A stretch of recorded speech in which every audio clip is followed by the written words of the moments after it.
2 men,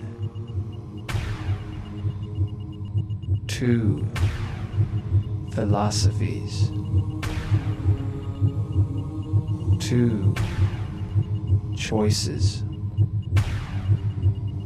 1 decision. You decide.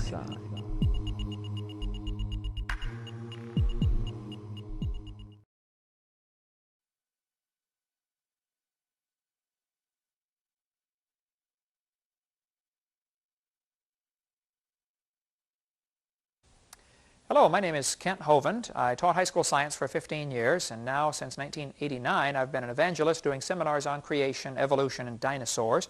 What you're about to watch is a debate that we taped many years ago. Sorry about the poor quality in some areas, but I think the message is very fascinating. I do many debates at universities. I'm very willing to do more. We just recently began posting a list on our website of professors who have refused to debate me. I've had 60-some debates. If you talk to a professor who believes in evolution, try to ask them if they'd be willing to debate against a creationist. I'd be honored to do that. I'll be very nice to them, but I'll show them they're wrong and God's Word is right. And if they refuse, then please send me their name and what they teach, and we'll put them on our list on our website, drdino.com, under the section of those who have refused to debate me. This will be a long debate with me talking to an anthropology class at the University of West Florida. One of the professors from the class used to ask me to come teach his class every year for 1 hour, or for one class period. He then moved on, and I haven't been back to that class for a while, but I'd be glad to come speak to any class, university, college, Christian or non-Christian, and field questions from the audience. We can talk about the subject of creation, evolution. Hope you enjoy this debate. We have quite a few more. If this is the only one you've seen, we suggest you get our catalog. You can call the office or write or get on our website, and that information will come up on screen, and you can get information about how to get more debates or our other series of tapes. We have a lot of information designed to strengthen your faith in the Word of God. We encourage people to believe the Bible and do what it says and accept Christ as their Savior so they don't die and go to hell.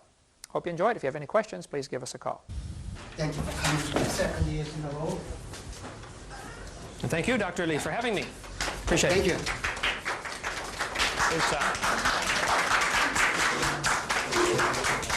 All right. It's good to be here. My name is Kent Hovind. I live here in Pensacola. Moved here 5 years ago to put my wife through school at Pensacola Christian College. I have 3 teenagers. They go to Pensacola Christian High School. I was a science teacher 15 years and now travel around and speak full-time on this subject, creation, evolution, and dinosaurs. That's my full-time ministry. I speak over 700 times a year. I'm an old-fashioned Bible-believing Christian. I believe the Bible is literally true from cover to cover. And with my science background, it puts a little different slant on things. And so what we're going to share with you today, of course, is the creationist view of how the world got here, and some of the things that you've been taught in anthropology class, I would say, of course, are very, very wrong. But it's good to have scientific discussions like this. That's the purpose of an education. See, if you're only shown one side of an issue, you're not being educated, you're being indoctrinated. So an education shows people all the various sides and lets them use their own intellect and decide which one is the most reasonable. I hold without apology to the creationist worldview, that this world is too complex. It had to be created by an all-wise, all-powerful creator who is outside of and beyond and above and not affected by his creation. There are really only 2 opposing worldviews. There is the worldview of evolution. I'm going to draw it like so, and I'm going to make 3 columns for this discussion here. We'll take questions all along the way. You can stop me at any time and say, no, wait a minute, I disagree with that, and we'll discuss it. And Dr. Lee introduced me as the leading expert. I don't know about that. I was just a high school science teacher. But I do have plenty of opportunities to speak on this. I do numerous debates at universities. I've had 3 here so far at University of West Florida, and I appreciate the academic atmosphere where they allow me to come in. I speak many times in public schools. I was in 6 this week already. I speak very frequently in public schools, and I think students need to see all sides of this issue. What we've had for the last 30 years, particularly though, is the creationist worldview has been totally censored out of our textbooks. I collect the public school textbooks. I have just nearly all of them, from science textbooks from all the major publishers for many years. And the evolutionist frame of mind, or worldview, is the only one that is promoted in the textbooks. Now, of course, we have many teachers who treat the subject very fairly, but the textbooks have become increasingly one-sided. We're going to make 3 columns. There are some facts. And then there are different ways to interpret the fact. Sometimes 2 people can look at the very same thing and come to opposite conclusions of what they're seeing.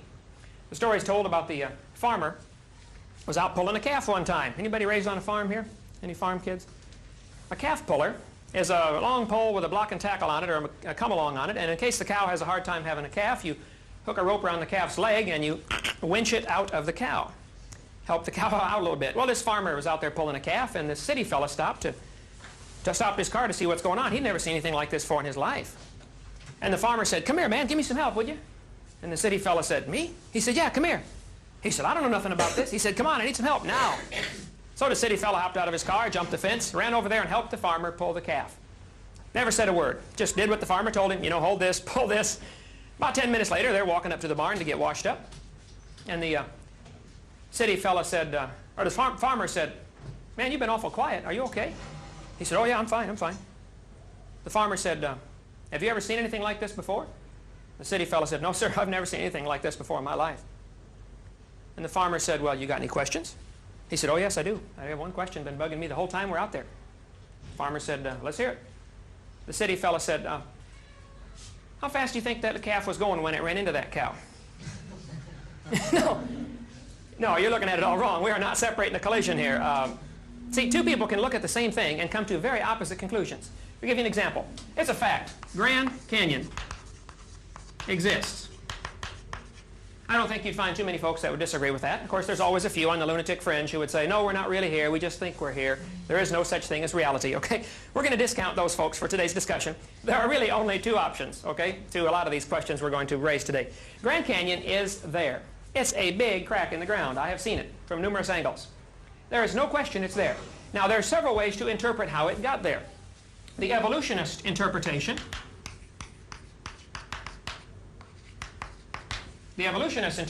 says it took a little bit of water, millions of years. That's called uniformitarian geology. How many are familiar with that word, uniformitarian? The way it's happening today is the way it has always happened. Charles Lyell was the champion of uniformitarianism back in his book, 1831, Principles of Geology, Volume 1. Charles Lyell really taught and introduced into the public arena the idea of uniformitarianism. There is another worldview, which is the creationist worldview. The creationist worldview says it took a lot of water, a little bit of time.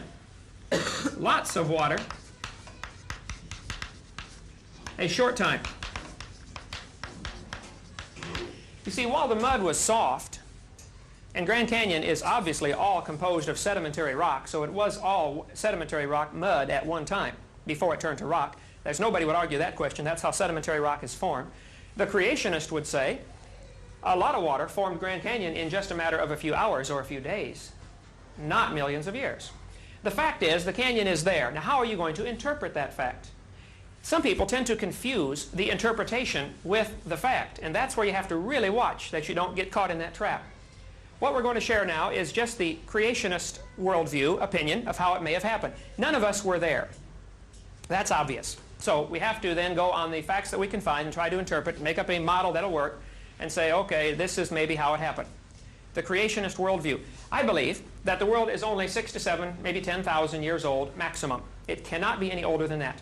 I'm going to say 6 to 10,000. So I'm going to draw a timeline. Right here is the present. We're going to call it the year 2000 since we're getting close to that, just for the sake of marking it off in thousands. We go back to the year 0, where we figure our calendar from, when Christ was born. Actually, our calendar is a few years off. I'm familiar with all that, Gregorian calendar and everything. And then we go back to BC, times before Christ. We have 1,000, 2,000, 3,000, 4,000 BC, 4,000 years before Christ. According to the dates given in the Bible, if you add up the dates given in the Bible, Adam was 130 when Seth was born, and Seth was 105 when Enos was born, and the dates are all spelled out in Genesis chapter 5, and in chapter 11, and in several other places throughout Scripture, the dates are given of how old they were when their children were born. Adding up those dates will give an approximate age of the creation of the world of about 4,000 BC, plus or minus several hundred, maybe 500 or so allowances for genealogy overlapping and things like that. We're going to use the word 4,000, but don't hold me to that, okay? I'm not one of those guys that says Adam was created 4004 BC, October 23rd at 2 in the afternoon, okay? I do know Adam was created in the afternoon because it was just before Eve. That's the only clue we have in Scripture. But it doesn't give the exact date. All right, so we're going to, about 4,000 years ago. Then the Bible says, 1,600 years later, there was a worldwide flood. a flood that destroyed the world. This took place about 1,600 years after the creation. Actually 1656, if the dates given are exactly correct. After this flood, there were only 8 survivors. 8 people on board that ark. Those 8 people began producing a population. They lived longer, so they had more children, maybe 10 or 15 kids per family. Population began to grow pretty rapidly. And by the time you got to the year 0, the time of Jesus Christ, the world population, and anybody would agree with this that studied the population statistics of the world population was approximately 1/4 of a billion. 1/4 billion, 250 million is the approximate world population at the time of Christ. You can go upstairs to your library to the next building over here and get the population statistics, Macmillan Encyclopedia, or look it up in any one you want that deals with the population issue. Most experts agree the whole world population 2,000 years ago was approximately 1/4 billion, 250 million. Then the population began to grow, especially around the 1600s when a lot of new medical advancements came on the scene and a lot of really modern science began about the 1600s. That's where there was a great, of course, revival in reading the Bible. The King James Version was translated and many versions were put into the English language or into the common people's language where people could read it for themselves. And I think that was one of the great causes of the great revival of interest in learning and knowledge. And along with that came some tremendous medical advancements and scientific advancements and technology advancements. And so people began living longer, producing more children, and children lived longer. And about 1600 is when the population began to skyrocket. 1800, there were 1 billion people in the world. In 1800, we crossed the 1 billion mark. In 1930, it crossed the 2 billion mark. 1930. Today it's up over 5 billion, but really all of the population growth has come in the last couple of hundred years. So it is very possible that the whole world's population started 4,400 years ago with 8 people. Anybody familiar with population growth rates, logarithmic extrapolation, could tell you, yes, the whole world's population, 6 billion, could have easily started only 4,000 or 5,000 years ago. Now the evolutionist interpretation of, it's a fact, we have about, I'm going to say 5.5 billion people in the world. We'll put that in the fact column. Nobody argues with that. I mean, that's not an exact number, but it's close enough. Well, how do you interpret that? The evolutionist says the population stayed at 50,000 or so for many thousands of years, several million years. There were just a few thousand people in the world, or subhumans. And then they would agree from about the time, about 1000 BC on, they would agree with the population growth curve that the creationist would give to it. These are established facts. But the evolutionist has this line going along at 30 or 40, 50,000 for 3 million years. And populations simply don't grow like that. They're just an automatic blast off, just like putting money in the bank. Once you reach a certain number of dollars in the bank, the compounded interest starts to take over. So the creationist interpretation is no problem. The fact that we have 5.5 billion really fits fine into the biblical chronology of starting 4,400 years ago with 8 people getting off an ark. The evolutionist would also say no problem, but he would have to say that the population was steady for millions of years. So if you look at the facts, neither one it can be discounted based on the fact that we have a population. If you're willing to admit a worldwide flood in Noah's day, then the formation of Grand Canyon and Carlsbad Caverns and the Snake River Valley and all those canyon formations are really no problem for the creationist. If a teacher says, well, millions of years ago, the first question ought to come into your mind is, excuse me, were you there? You know, do you know it's millions or billions of years old? Time is something, I mean, it's gone, okay? It's historical. We can't really have scientific data. We must have historical data, and it becomes a very different way to interpret it. I believe when God created the heavens and the earth, everything, about 6,000 or 7,000 years ago, everything was very perfect. Perfect world, completely done. Poof, he spoke and it was done in 6 literal 24-hour days. And during that time, everything lived together, including the dinosaurs. Dinosaurs lived with man. They were just big friendly lizards in the Garden of Eden. See, the unusual thing about lizards, if you've had your biology classes, you know that lizards and many reptiles never stop growing. They never stop. When I moved into my house across the street from Pensacola Christian High School 2 years ago, I was going around meeting all my neighbors, knocking on doors, finding out who the neighbors were, and like everybody ought to do in the neighborhood, be friendly, you know. And I knocked on this house 6 doors down from my house, and the guy said, "Come on in." Well, I walked in, and there, crawling around loose on his kitchen floor right in front of me, was a 5-foot-long iguana. This guy raises iguanas for pet stores, 5 foot long. I stopped, held perfectly still. I said, "Does it bite?" He said, no, we just fed it." I said, "How big's that thing going to get?" He said, it's an iguana, man. They never stop growing. He said, I've raised them 10 feet long before. Lizards never stop growing. So, the creationist would say, dinosaurs lived in the pre-flood era for about 1,600 years. They were just simply giant lizards. The Bible teaches, and of course it's not scientifically provable because it's gone now, the Bible teaches that the original earth, when God first made it, had a canopy of water above the atmosphere. The air that we're breathing today has about 6 layers to it: troposphere, mesosphere, thermosphere, exosphere, ionosphere. There used to be a 7th layer, according to Scripture. The 7th layer was a layer of water above the atmosphere, made some kind of cloud cover. Venus has a dense cloud cover. Jupiter has a dense cloud cover. The Earth apparently had a dense, I don't know about dense, but had some kind of water above the atmosphere, which would do several things. It would filter out the harmful effects of the sun. Most of the aging process is caused by the sun, especially ultraviolet light and X-rays that are destroying your body, and your body has to constantly battle against those damaging effects of the sunlight. The original creation did not have that. According to Scripture, they were protected by a canopy of water, which many creationists think would have increased air pressure. It's interesting, some of the articles out now about what happened to the dinosaurs. International Falls, Minnesota, the Daily Journal. New theory: lack of oxygen killed the dinosaurs, from the Boston Associated Press. Studies of dinosaurs indicate they had very small lungs compared to their body size. Also, they had very small nostrils. The nostrils of a brachiosaurus were about the same size as those in a horse. So how's a critter that big, 150 feet now is the world's record, how's he going to get enough oxygen to survive? Well, in today's atmosphere, a 150-foot dinosaur could not survive. He couldn't get enough oxygen to maintain body metabolism. But if the pre-flood scenario is correct, that before the flood there was a canopy of water, this would increase air pressure, meaning every time you take a breath, you get twice the oxygen. Not only that, the pre-flood world apparently had richer oxygen to begin with.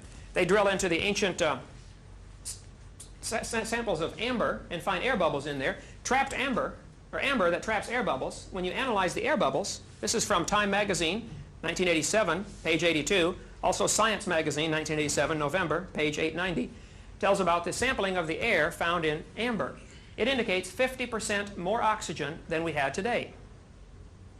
So instead of 20% oxygen, they had 30% oxygen. Well, these are a couple of scientific facts that really would fit fine with the creationist worldview. The original Earth had a little richer oxygen and higher pressure. The strange thing about high pressure gases is when you take a breath, you get twice the oxygen per lungful, and your healing process is much faster. Many major hospitals today are putting in what's called hyperbaric chambers. Little Jessica McClure, the girl in Texas that fell down in the well, remember that in 1987? Her foot was twisted around and stuck in her face as she was down inside of a 12-inch pipe for over 2 days, 58.5 hours. When they got her out, her foot was completely black and part of her leg was black from lack of circulation. They were going to cut her foot off, but one of the doctors suggested that they try her in a hyperbaric chamber. They put Jessica in a big steel chamber, pumped it up full of pure oxygen, and put it up to 30 pounds per square inch. Today you're breathing about 14.7 pounds per square inch atmospheric pressure. At 30 pounds per square inch, Jessica's foot began to turn pink within a few hours. It forced oxygen into the tissue. And they finally had to cut off the tip of her little toe. That's the only thing that wouldn't respond. She would have lost her whole foot. And many major hospitals are getting these hyperbaric chambers because they are learning that high-pressure oxygen causes the healing process to go many times faster than normal. A lot of burn patients are put in hyperbaric chambers these days because they heal so much faster. The Bible account would indicate that the whole world had these conditions. And so in pre-flood conditions, the people actually lived over 900 years. And there are many accounts, besides the Bible, many ancient accounts in literature that tell of a time when ancient people lived many, many hundreds of years. And that certainly is biologically possible. If you could alter not only the atmosphere that you're breathing, but also the plants would be getting more, better growth rate and have more nutrition to the plants. The people, apparently, according to Scripture at least, lived over 900 years. Here's a chart that I made of the length of the people's lifespans. Adam, for instance, every notch is 100 years here. Adam, according to Scripture, lived over 900 years. His son Seth lived over 900 years. Right here, this black line going down is the flood, 1,600 years later. These are straight from the dates given in the Bible. The people before the flood lived over 900 years with 1 or 2 exceptions. After the flood, lifespans dropped off to 400 years, and then down to 200 years. Something changed because of that flood. Well, the creationist worldview would say this canopy of water fell down. It rained 40 days and 40 nights. It flooded the world. It was a worldwide total catastrophe for this place. Everything was covered. All the mountains simultaneously covered at one time. People say, now wait a minute. Is it possible to flood the world? Could it rain enough to flood the whole world? Well, today, absolutely not. No, there's only enough moisture in the atmosphere to rain about 2 inches. But there's enough water in the ocean to cover this world 2 miles deep right now. If the world were smoothed out, if you push the mountains down and lift the ocean basins up, if you equalize things, the water would be 12,000 feet deep over the entire world. Well, the Bible indicates that after this flood, or actually during the course of the flood, in the last few months of the flood, the Bible says the mountains arose. The earth's crust was crinkling in under the pressures of all this water and the great catastrophe that it was under, and the mountains lifted up, and the ocean sank down during the last few months of that flood. As the mountains lifted up, the water would run off into the hole on the way, forming Grand Canyon in a matter of a few hours, because you had many, many thousands of feet of soft sediment. During that flood, all sorts of animals drowned, and people. Their bodies would then be, those that drowned, some would float and would rot and would not be preserved as fossils because they floated around. Some would happen to get buried. Those animals that are near the bottom already, like clams, would be buried first because they're already at the bottom. If there's a mudslide or volcanoes going on, they would be the first ones buried. The animals like birds and man are the last ones to drown, because man could figure out a way to avoid drowning until the last possible minute. And birds, of course, can fly around until they run out of gas, and then when they do die, their wings are hollow and their bones are hollow, so they would float. Then the reason we tend to find birds on top of the so-called geologic column might be better explained because of a worldwide flood. It doesn't necessarily have to be that birds evolved last. There are 2 ways to interpret that. You know, how fast that calf going when it ran into that cow anyway. You might want to keep track of the idea that maybe there is another very reasonable alternative explanation for some of the data that we see. I'm in favor of science. I love science. I got a PhD in education, which stands for post-hole digger, by the way. But I love science. But I'm afraid the evolutionist worldview is only one option. And as you go here to the University of West Florida, that's generally all you're going to be shown in your textbooks. The author of this textbook, as I read the older edition of this, doesn't consider creationism other than to ridicule it. Oh, this is an old-fashioned idea. We proved this wrong 100 years ago. That's the attitude they give about creation. Well, the creationist worldview would say, because of this flood, all of the geologic features were formed. After the flood, the climate was very, very different. The people didn't live as long, and anytime you change atmospheric pressure, like that flood would have done, you would have some real changes really for the next few hundred years as the globe, Earth began to restabilize. The ice caps were advancing and retreating as things were very unstable ecologically, and the climatology was very different.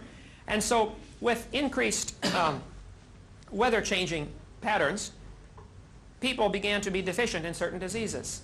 Most of the ancient skulls that you've been shown, like Homo erectus and Neanderthal man, were probably just people who were deficient in certain vitamins. Rickets or different diseases would set in under climate conditions like that, where they weren't able to get enough sunshine.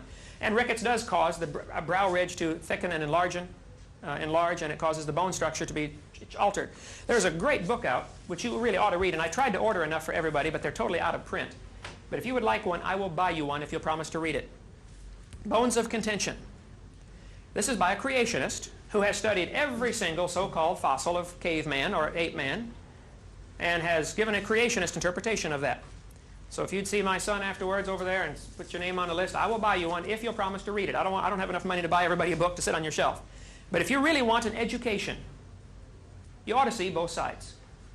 If you like what you believe because whatever reason, well, then you may not want to see the other side. But there is an awful lot of evidence that says these so-called cavemen, Neanderthal man, Piltdown man, Java man, Peking man, etc., are either misidentified, little fragments, or they are simply deformed humans from certain things. You could line up the skulls of folks in this county in the same sequence that they appear in your anthropology books. There are folks with the same deformations of their skulls. So that lining up bones in a certain order does not prove that's the way it evolved. Yes, sir? Why are the bones that have been found only quote-unquote sickened bones? Why don't we have a fine array of healthy bones from these people too? All right. Here is some charts that I photocopied from this book of the different so-called, like for instance, Homo erectus, Homo habilis, and the dates that they were assigned. You got to understand, there is a preconceived idea that is very well established called the geologic column, the time scale by the evolutionists. You know, so certain things happen, and it's a preconceived idea. And if a fossil is found, it must fit into that pattern, or the time is rejected. Many of the fossils that have been found, they have said, well, this is fully human, but it's too old. There's archaic Homo sapien species that don't fit. Pure, 100% normal, natural Homo sapien bones have been found, just like today's bones, in layers that are supposedly 2 million years old. So all sorts of mental gymnastics must be done if you want to preserve the theory, the interpretation. If you're just willing to look at the facts, you would have to say, hey, if this bone is 2 million years old, then all these other things don't matter. They can't be human ancestors. And I've got enough of these to pass out to everybody. We'll do this at the end in just a second. Homo erectus, Homo habilis. Should be another page of these, bud. Oh, here. I thought, yeah, here they are. Okay, 2 separate ones. No, that's something else. Can I go check the back of the van and see if there's another set of these things that I photocopied, would you please? Oh. So, I think very few human fossils are found, period. There are probably only 4,000 human fossils or humanoid fossils found in the entire world. That's a reasonable figure. To me, the explanation of that would be, when God first made the world, it was full of animals and full of plants, but only 2 people. They then had to populate the world, and in 1,600 years, there were only several million, maybe a billion, I don't know, but not near the population we have today. So human bones would be rare for 2 reasons. Number 1, there weren't as many humans as there were animals. Number 2, humans are going to figure out a way to avoid drowning until the last minute, which puts them on top, and they rot. They're not preserved at all. So the fact that we only have 4,000 or so is no problem for me. Now, how they're dated, well, all that kind of stuff, carbon dating, we'll get into that in just a little bit. After this flood, though, I believe man began killing off the dinosaurs. See, well, the climate killed off many of them because climate was different and they couldn't grow as big and live as long. But man began hunting them, and that's why during this era, from 4,000 years ago, we have many stories of people killing dragons. There are many legends like that of dragon slayers. The Chinese recipes from the 3,000 years ago call for dragon bones ground up in the recipes, dragon saliva, dragon fat, you know, for all kinds of different so-called recipes or medicines. Is it all just mythology? I mean, they were there, we weren't. If you have an evolutionary perspective, a worldview, you have to give all of the so-called dragon stories the interpretation of mythology. If you have a creationist worldview, that would really make sense that dinosaurs may have lived with man for 1,000 years or so after the flood. They were getting smaller, they were getting more rare, and they were being hunted to the point of even total extinction in many areas. Then you come up into the present. And there are still many thousands of reports coming out of places around the world of dinosaurs that may still be living. For instance, Loch Ness Monster. There's been hoaxes and frauds, no question, but there have been 11,000 reported sightings of the Loch Ness Monster. And if you show this dinosaur, a plesiosaurus, to anybody who has seen the Loch Ness Monster, they will say, that's it. That's what I saw right there. Well, now, there's no question. Some may be trying to get tourist dollars over there in, you know, Scotland and all that. I've not been there. I do have a map of Loch Ness right here from Scotland with some of the pictures that have been taken of the Loch Ness Monster and an underwater topography of the area. The lake is 900 to 1,000 feet deep. And there have been some very reputable people with nothing to gain but ridicule who have said, I have seen it. So I have spent many years, not out there, bud? I have spent many years collecting data, believe it or not, on dinosaurs that may still be alive. Now, they're not nearly as big, and they're certainly not anywhere in Pensacola, Florida, that I know of. You know, it's not like they're all over the world. But you really can't prove the extinction of anything. And think about that for a minute. You can't prove anything is extinct, because you cannot be all places at all times to examine the whole world simultaneously. There are some who are saying there may be a few dodo birds left on some of these Pacific islands. I don't know. That, you know, they haven't been seen in 300 years, but how can you prove there aren't any? So proving extinction is an impossible thing to do. There are those who are saying that there could be a few dinosaurs still left. If you watch programs like Unsolved Mysteries or Sightings or things like that, you see some awfully bizarre things on there that don't make sense if you have this worldview. Because you've already been taught dinosaurs died out 70 million years ago. Don't dare question that, or you'll be excommunicated from the temples of higher learning, you know? Yes? Well, I'm detecting a little bit of a straw man here, because if this so-called evolutionist view isn't half as solid as you're making it out to be, there's a big argument now whether or not dinosaurs were warm or cold-blooded, and there's no bird fossils at all. There's only 3 Archaeopteryx fossils in the whole world. Nothing else even looks like a bird. They're real willing to talk about what's the problem with it. I don't see this monolithic view held by the evolutionists at all. I mean, I just got done going through 6 books on early man for a paper on the Piltdown hoax, and these guys can't agree on a Homo habilis at all. There's no view out there that's saying, yes, it's this way, yes, they did this. They're real flexible on that. I think it's kind of who you talk to, but I sure don't detect this evolutionist monolith out there that's has to be, that they're all got this view, because they know. One way or the other. Yeah. Okay, that's a good point. But see, what I'm concerned about, I guess, as a high school teacher, is what is in our grade school and junior high and high school textbooks. I assure you, in those books, it is a monolithic worldview. This is the way it happened, boys and girls.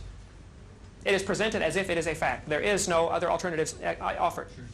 So at a college level, you may have a good point. But at a junior high, high school level, it is a monolithic worldview. This is the way it happened. And so I object to that. I think the teaching of evolution is largely religious, not scientific. Now, we must define our terms. Evolution. I have Webster's Dictionary's definition of evolution. Okay? Webster's Collegiate Dictionary, 2nd College Edition, 1986. Evolution, I'm just going to read part of it here, and you're welcome to look it up for yourself. A development of a species, organism, or organ from its original or primitive state to its present or specialized state, phylogeny or ontogeny. The theory, now generally accepted, that all species of plants and animals develop from earlier forms of hereditary transmission, of slight variations of successive generations. Well, actually, this is, I think, a little deceitful, because what is taught in our textbooks is more than just the idea that parents may have children that are different than the parents a little bit. That would be classified, in my view, as microevolution. There is evolution in that sense as far as variations. I have 3 children, they're all very different. If a couple has 10 children, they're all going to be very different. And your grandkids will be even more different. But that's not really evolution. That's where we need to define the term, I guess, and I should have done this earlier. Micro and macro. I would accept microevolution. I would say, for instance, you could get a variety of mutts from the dog pound, and over the next 50 years, through selective breeding, you could develop a wide variety of dogs. You could maybe even develop the Chihuahua and the Great Dane in 100 years. I don't know, maybe take 500 years, but it could be done. But stand 50 feet away and look at it. It is still a dog. It is obviously not a hamster or a turtle or a tomato. It is not really evolution in the sense that's taught in our textbooks. What's taught in the textbooks is that these examples of microevolution are somehow proof of the general theory of macroevolution.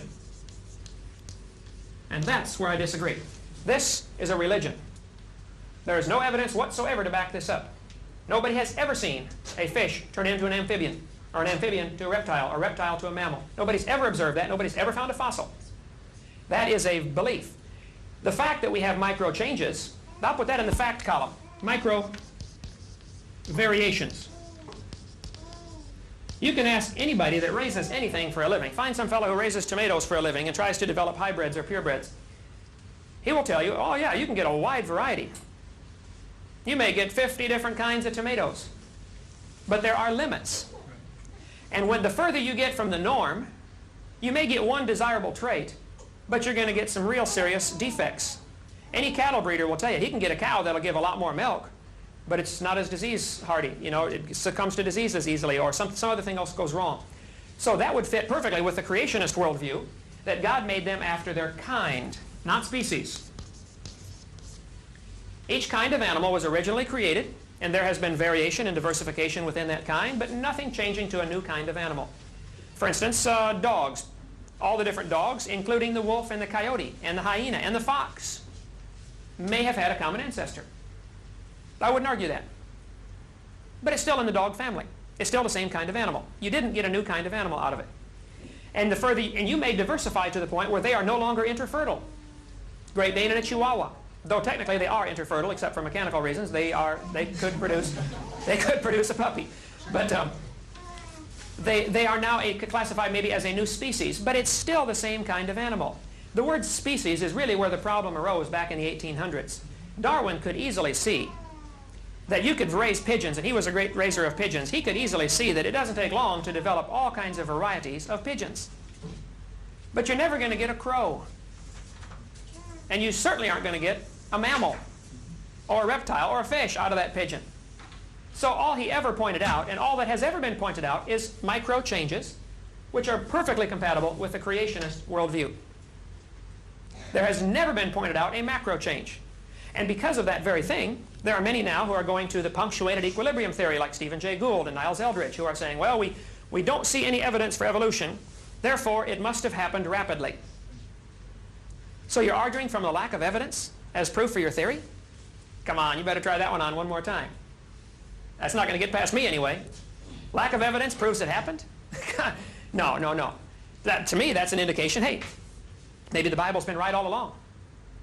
Maybe the only evolution has been micro variation, which really would be a proof of an intelligent creator.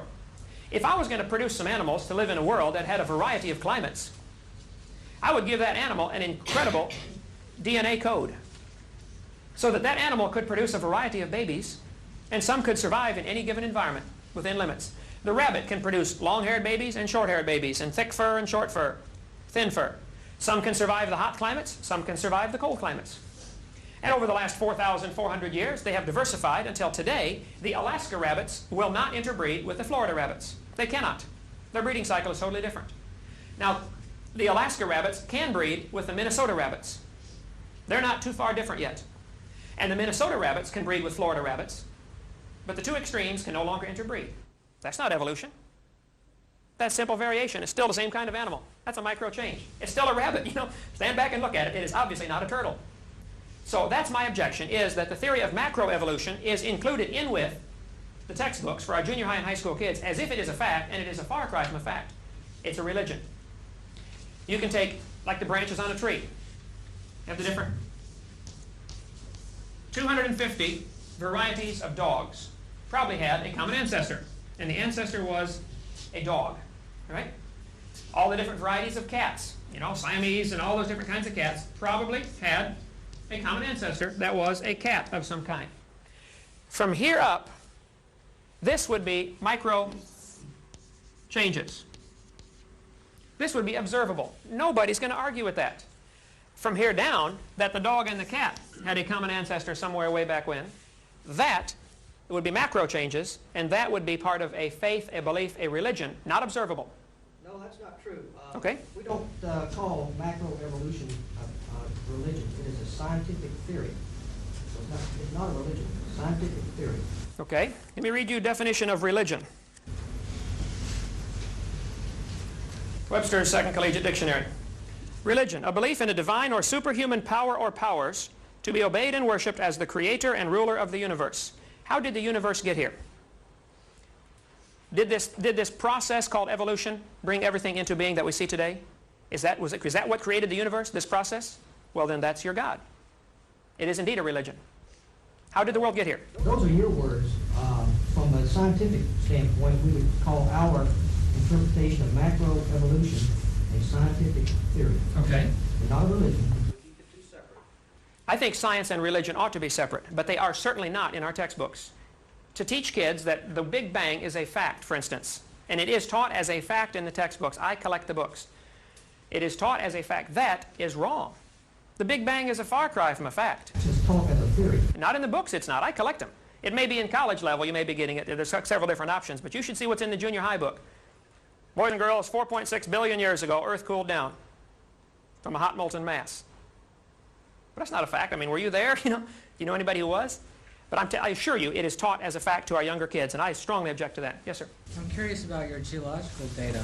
Okay. For one thing, you talk about the Grand Canyon having originally been a soft sedimentary mass, well, and then forming into, through, I guess, fluvial processes, forming into the canyon that it is today. Mm-hmm. Well, under those circumstances, of course, all of the sediment around it would also have washed at the same level down to the ocean below. Instead of forming rivulets, it would have all formed at the same time. Also, the ocean going from the middle of the continent down towards the ocean basin would cause shell deposits to be found in the middle of, like, the Great Plains right now. Mm-hmm. And They are. well, not really. I found 500 shark's teeth in South Dakota in 30 minutes. Well, okay. I got them at home. But why don't we have 100 Grand Canyons all around the world, where these soft sedimentary processes were going on? Sure. As the biblical interpretation would be, during the course of this flood, which lasted just about a year, a little over a year, 12 months, according to the dates given in the Bible, the flood lasted 12 months. The first 4 or 5 months were probably with slowly rising waters from a variety of tectonic things, and then the last few months with it going down. But it wasn't just rain 40 days, everybody drown, get off the boat and go home. It was not that way at all. It was a year-long flood. During that year-long flood, the earth covered by water would develop many thousands of layers of sediments. It is a fact. The earth has layers. Okay? No question. Now, how do you interpret that? The evolutionist interpretation is each of these layers came at either a different season or a different year or a different era or epoch. And they have names for all of them. The geologic column, you know, Cenozoic, Mesozoic, Paleozoic, Archaeozoic, and they got the Jurassic and Triassic and Permian, Cambrian. I'm familiar with all of that. You might be interested to know the only place in the world where you can find all 12 layers in order, the only place it occurs is in the textbook. The geologic column doesn't exist any place in the world in its entirety. If it did, it would be many, many miles thick. It simply isn't. It doesn't exist. It has been put together piece by piece and a little bit of imagination thrown in for glue. Charles Lyell is really the fellow who developed the geologic column. Many others got involved in this, Hutton, Cuvier, Steno, you know, I'm familiar with all that. But Lyell would be the primary culprit in this. The geologic column doesn't exist anyplace. The fact is, I would say the creationist interpretation is that the flood caused all these layers, or nearly all of those layers, to be deposited very rapidly. Just the earth turning under the moon, causing the tides, with no continents to stop them, the tides would become harmonic. The tides may be 200 feet in a worldwide flood. The rising and lowering of the tide waters would reshuffle all the sediments. You can get a jar of dirt out of the yard here. Well, Florida doesn't have dirt. You got to go north to get dirt. They got sand here. But get a jar of dirt, put water in it, and shake it up. It'll settle out into layers for you automatically. It's called hydrologic sorting. Denser particles go to the bottom. When Mount St. Helens blew its top in 1980, it blew 150 feet of sediment down into the Toutle River Valley. My sister lived right near there. I flew down inside the volcano a few years after it happened with my brother-in-law. Flew all over the area. Can Andrew get the slide projector on there? You can leave your lights on to videotape, but I want to show them a few things that were formed as a result of Grand Canyon. I mean, as a result of Mount St. Helens when it blew its top. Wait, before you get to that, I need to know what these sediments arrive. What are they part of? If they were laid down a year and they've been on mountains yet, where the sediment itself comes from? Oh, the grinding up, the reshuffling, that's where sediments come from. I mean, there's no new dirt being added to the earth, So to speak of. the original surface that's just being worn? Being reshuffled. Yeah, sediments do that. That's where, like the coal deposits, strip mines, we find coal. That to me was because the trees that were destroyed were rolling around and the bark, you know, rolled off, and most coal is made from bark. And the original earth would have had enormous layers, enormous forests, much bigger than today. Under double atmospheric pressure, plants, trees were huge. Of course, they only lived 1,600 years till the flood took place, so they weren't like the 3,000-year-old sequoias. They didn't have 3,000 years to grow. Do you have an estimate of the depth of water that was added by the flood? I wouldn't, but I know if the oceans weren't as deep and the mountains weren't as high, there's plenty of water now to cover it 2 miles deep. The Bible says the tallest mountain was covered by 15 cubits, which is about 25, 30 feet. That's how high the tallest mountain was covered.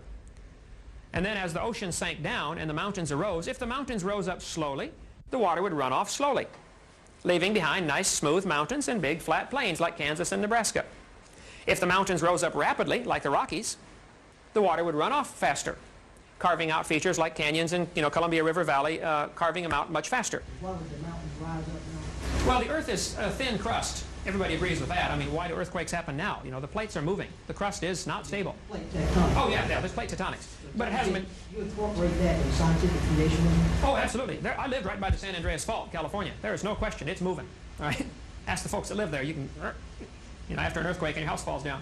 I wish you... Let me try focusing this just a little bit here. When Mount St. Helens blew all this mud down into the valley, it made so much sediment, and the sediment automatically stratified.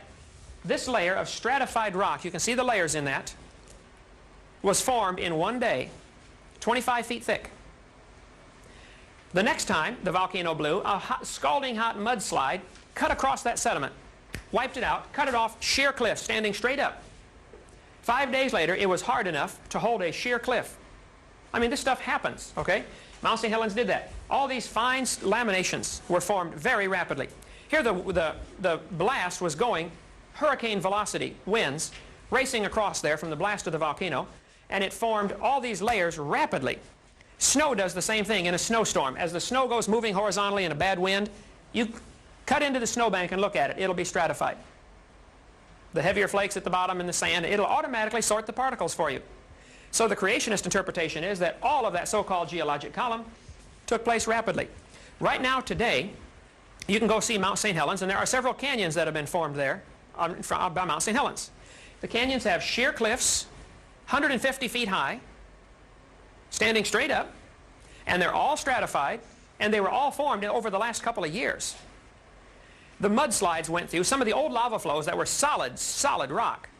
That scalding hot mud went through there and carved canyons 100 feet deep through solid rock in 10 minutes. Because boiling hot mud is very abrasive. During the worldwide flood, the water would have had mud in many areas, you know, and muddy water is much more abrasive than regular water. But it would have to be boiling hot to cut through it. I mean, you're talking about cutting through solid rock. You're not cutting through mud, you know. I'm saying it can be done either way. The Grand Canyon is a mile thick in some places, no. and it's solid rock. I mean, a mud flow is not going to do that in 10 minutes like you are talking about. The top of Grand Canyon is higher than where the river starts. Rivers only flow downhill. The river flows through the bottom of the canyon. 1 mile up is the top of the canyon.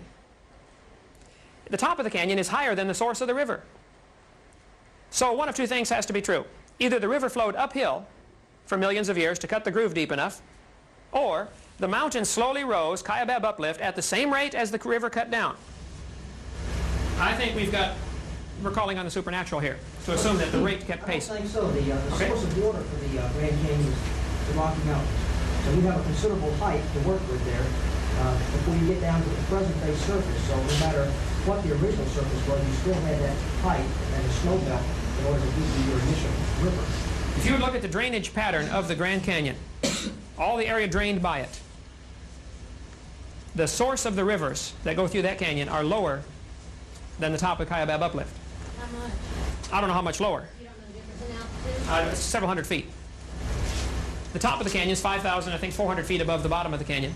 Today, the erosion rate through Grand Canyon is very slow. No question. But today, we just have one little river flowing through there. At the bottom of Mount St. Helens, the canyons that are down there from the trees that were blown over, the log jams were every place. Get through some of this here.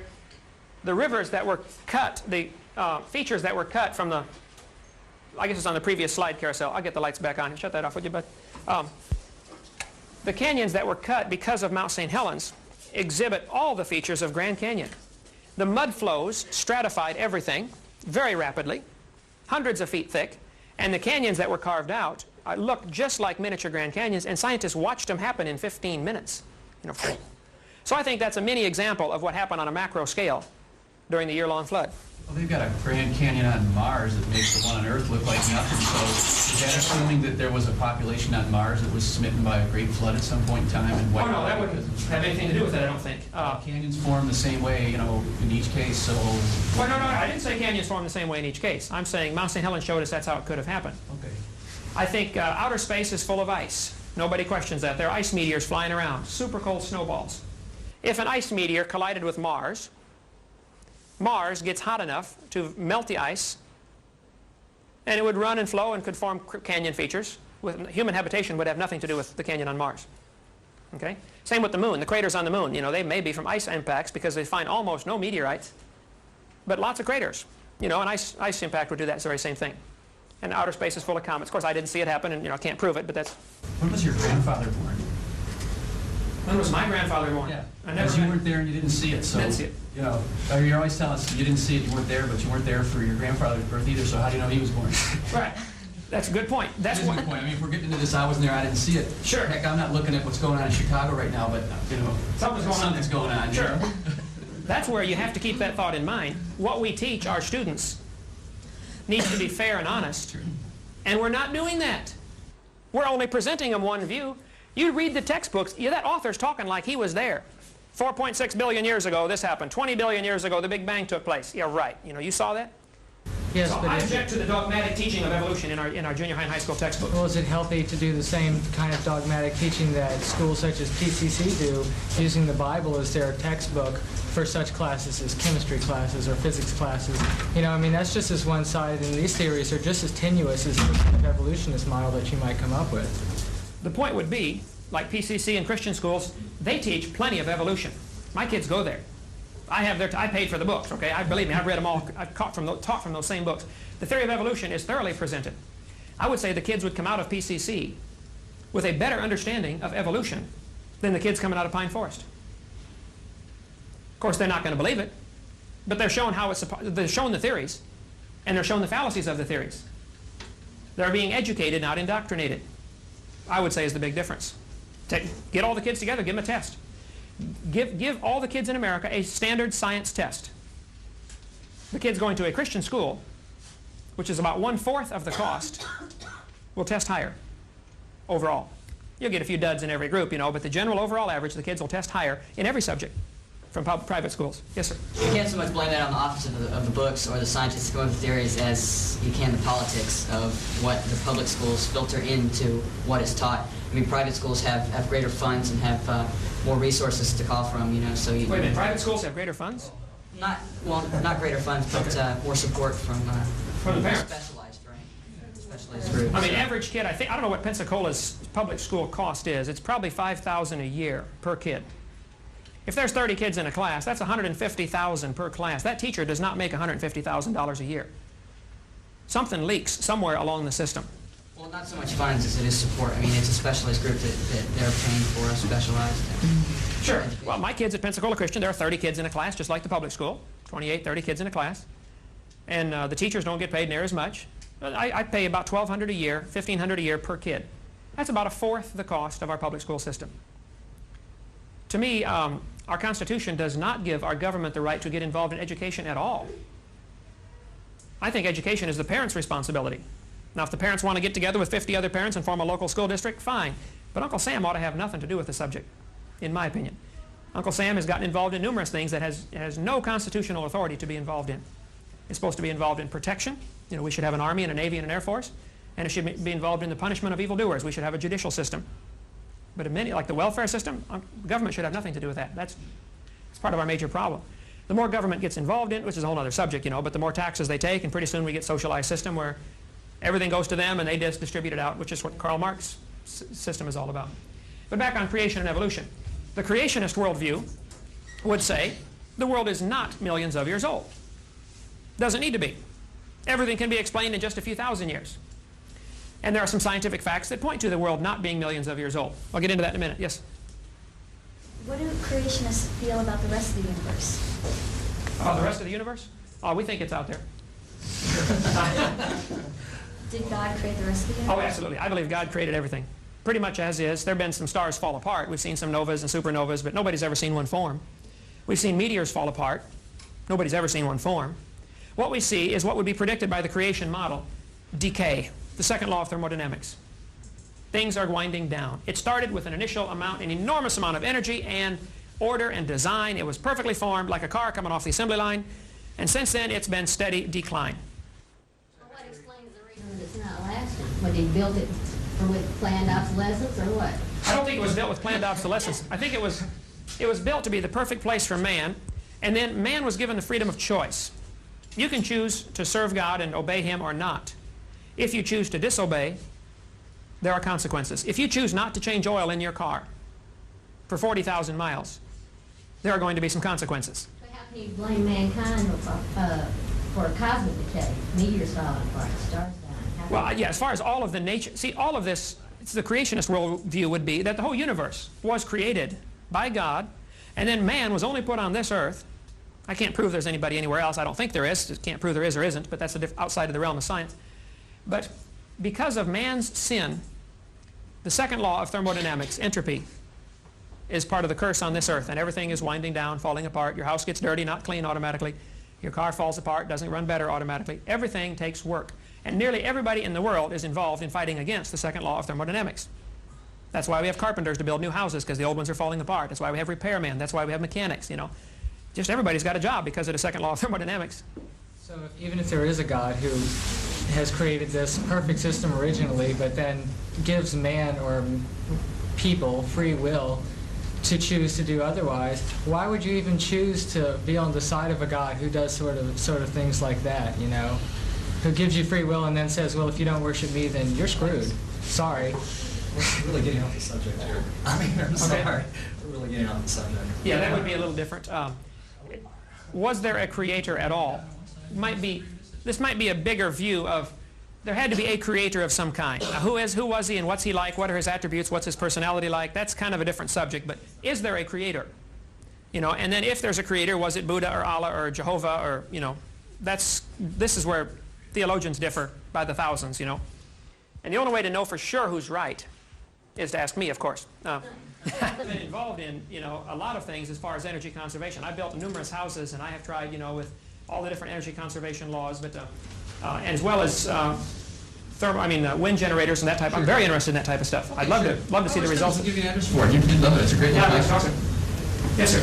I have a question going back to the dinosaurs. Okay. Where do you think that the dinosaurs that survived past the flood were just survivors that did not go, or were there dinosaurs that were, smaller ones, of course, that were on the ark, or were they all just survivors in the water, like plesiosaur or the brontosaurs or so? Okay. Were there dinosaurs on the ark? I would say there had to be dinosaurs on the ark. Those that needed to be. The Bible is very plain. Noah brought air-breathing, land-dwelling animals. He did not need to bring fish on the ark or whales. We have classified whale as a mammal. Well, our classification system dates back a couple hundred years.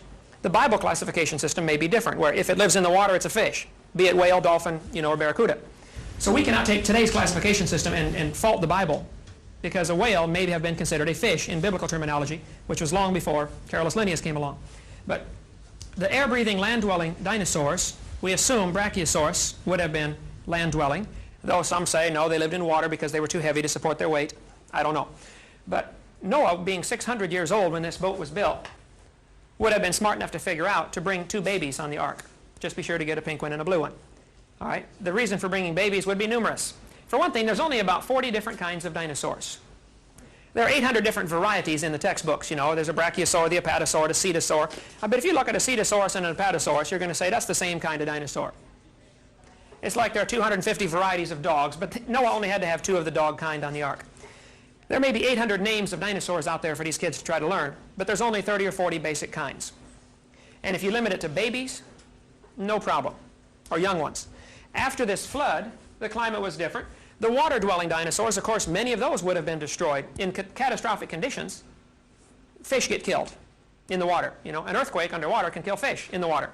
Thermal shock or just the shock of the tectonic plates moving. But some would survive. Because there's a catastrophe, a worldwide catastrophe, doesn't mean it's simultaneously catastrophic. There may be, earthquake here, and 6 months later, earthquake here. Tranquil seas would be someplace. We would have tranquility in the midst of the chaos. Okay?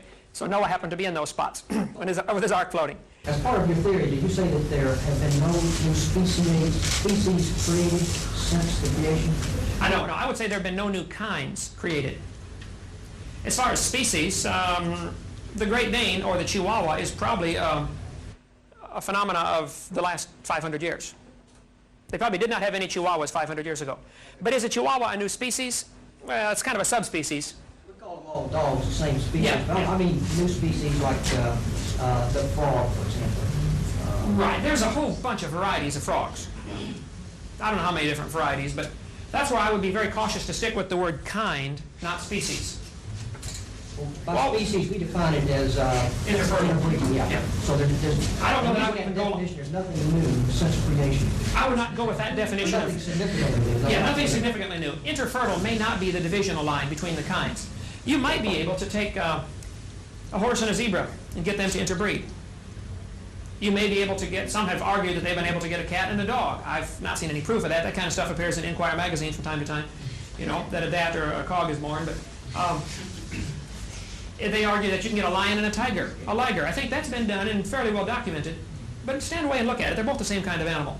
So many species have disappeared since then, but none have been created. So none have evolved since then. Many species have disappeared, and some complete kinds may have disappeared. Probably the Tyrannosaurus rex. I would say, within the first few thousand years, if you could kill a T-Rex, you would be a hero. They'd tell stories about you around the campfire. And the story gets blown out of proportion with the telling of it, and pretty soon he's got, breathing fire and flying around and, big as a mountain. But I think the basis of the story was in historical fact. They were killing off dinosaurs. The Bible doesn't mention dinosaurs. Oh, that's true. Does it really? In the book of Job, Have a reference? oh yeah, Job is right in the center of the Bible, just before the book of Psalms. Job chapter 40 and verse number 15 talks about Behemoth. It says behemoth is the chief of the ways of God. The Hebrew word there is the biggest. That would, I think, probably be the Brachiosaurus. It says he moves his tail like a cedar tree. Well, had a tail like a cedar tree. Some reference Bibles will say behemoth was an elephant hippopotamus. You got to understand, in 1841, the bones were put together of the first reconstructed dinosaur. 1841. King James Version of the Bible was translated in 1611. So if dinosaurs were nearly extinct 1,000 years ago, let's say for all practical purposes they're totally extinct, people forgot about them. During the Dark Ages, the knowledge of dinosaurs and dragons was lost. First-hand knowledge. They're gone. They died out 500 years earlier. When they start putting the bones together in the 1800s, the people said, wow, when did this animal, where did this come from? So it was a golden opportunity to try to teach, well, maybe they lived millions of years ago. Actually, it was in the 1800s that the word prehistoric was invented. The word prehistoric will not be in a dictionary from the 1700s. Would you say dinosaurs were around during the time of the Roman Empire? I think they were, and I have some pictures. I got 6, 7 carousels full of slides. Roman mosaics have been found showing dragons fighting, long-necked dinosaurs. Paintings found in caves in Africa, even scratchings in the walls of the Grand Canyon depict dinosaurs. Legends by the thousands, of course, persist of dinosaurs, or what I would consider dinosaur. They call them dragons normally, the typical designation of it. Many of the ancient ships' logbooks talk about dragons or sea monsters. Captain Peter McKay, HMS Daedalus, here's the whole account right here. He and his whole crew watched for 20 minutes as a sea monster swam under their boat. The sailors begged him. They said, Captain, don't write this in the logbook. We're just going to get laughed at, even though they all saw it. I mean, there are thousands of stories like that out there. And there are books up here in your library, you know, about Loch Ness Monster and Lake Champlain Monster. There have been 21 expeditions now to Africa. Largest swamp in the world is the Likawala Swamp in Africa, 55,000 square miles, which makes it bigger than the whole state of Florida. That swamp, Dr. Roy Mackle, University of Chicago, microbiology professor, he's been over there twice. He's going again this month or next month. His phone number and address is right here. Call him up. After his 2 trips in 1980 and 81, a movie was made called Baby, about the possibility of dinosaurs still living in the African swamp. Now, I'm not saying they're everywhere and they're running around Pensacola, but it's a big world. You get a swamp as big as Florida that's nearly uninhabited. Matter of fact, the Congo government that owns it said it's 80% unexplored. You know, they've flown over it and mapped it, but that's not exploring it.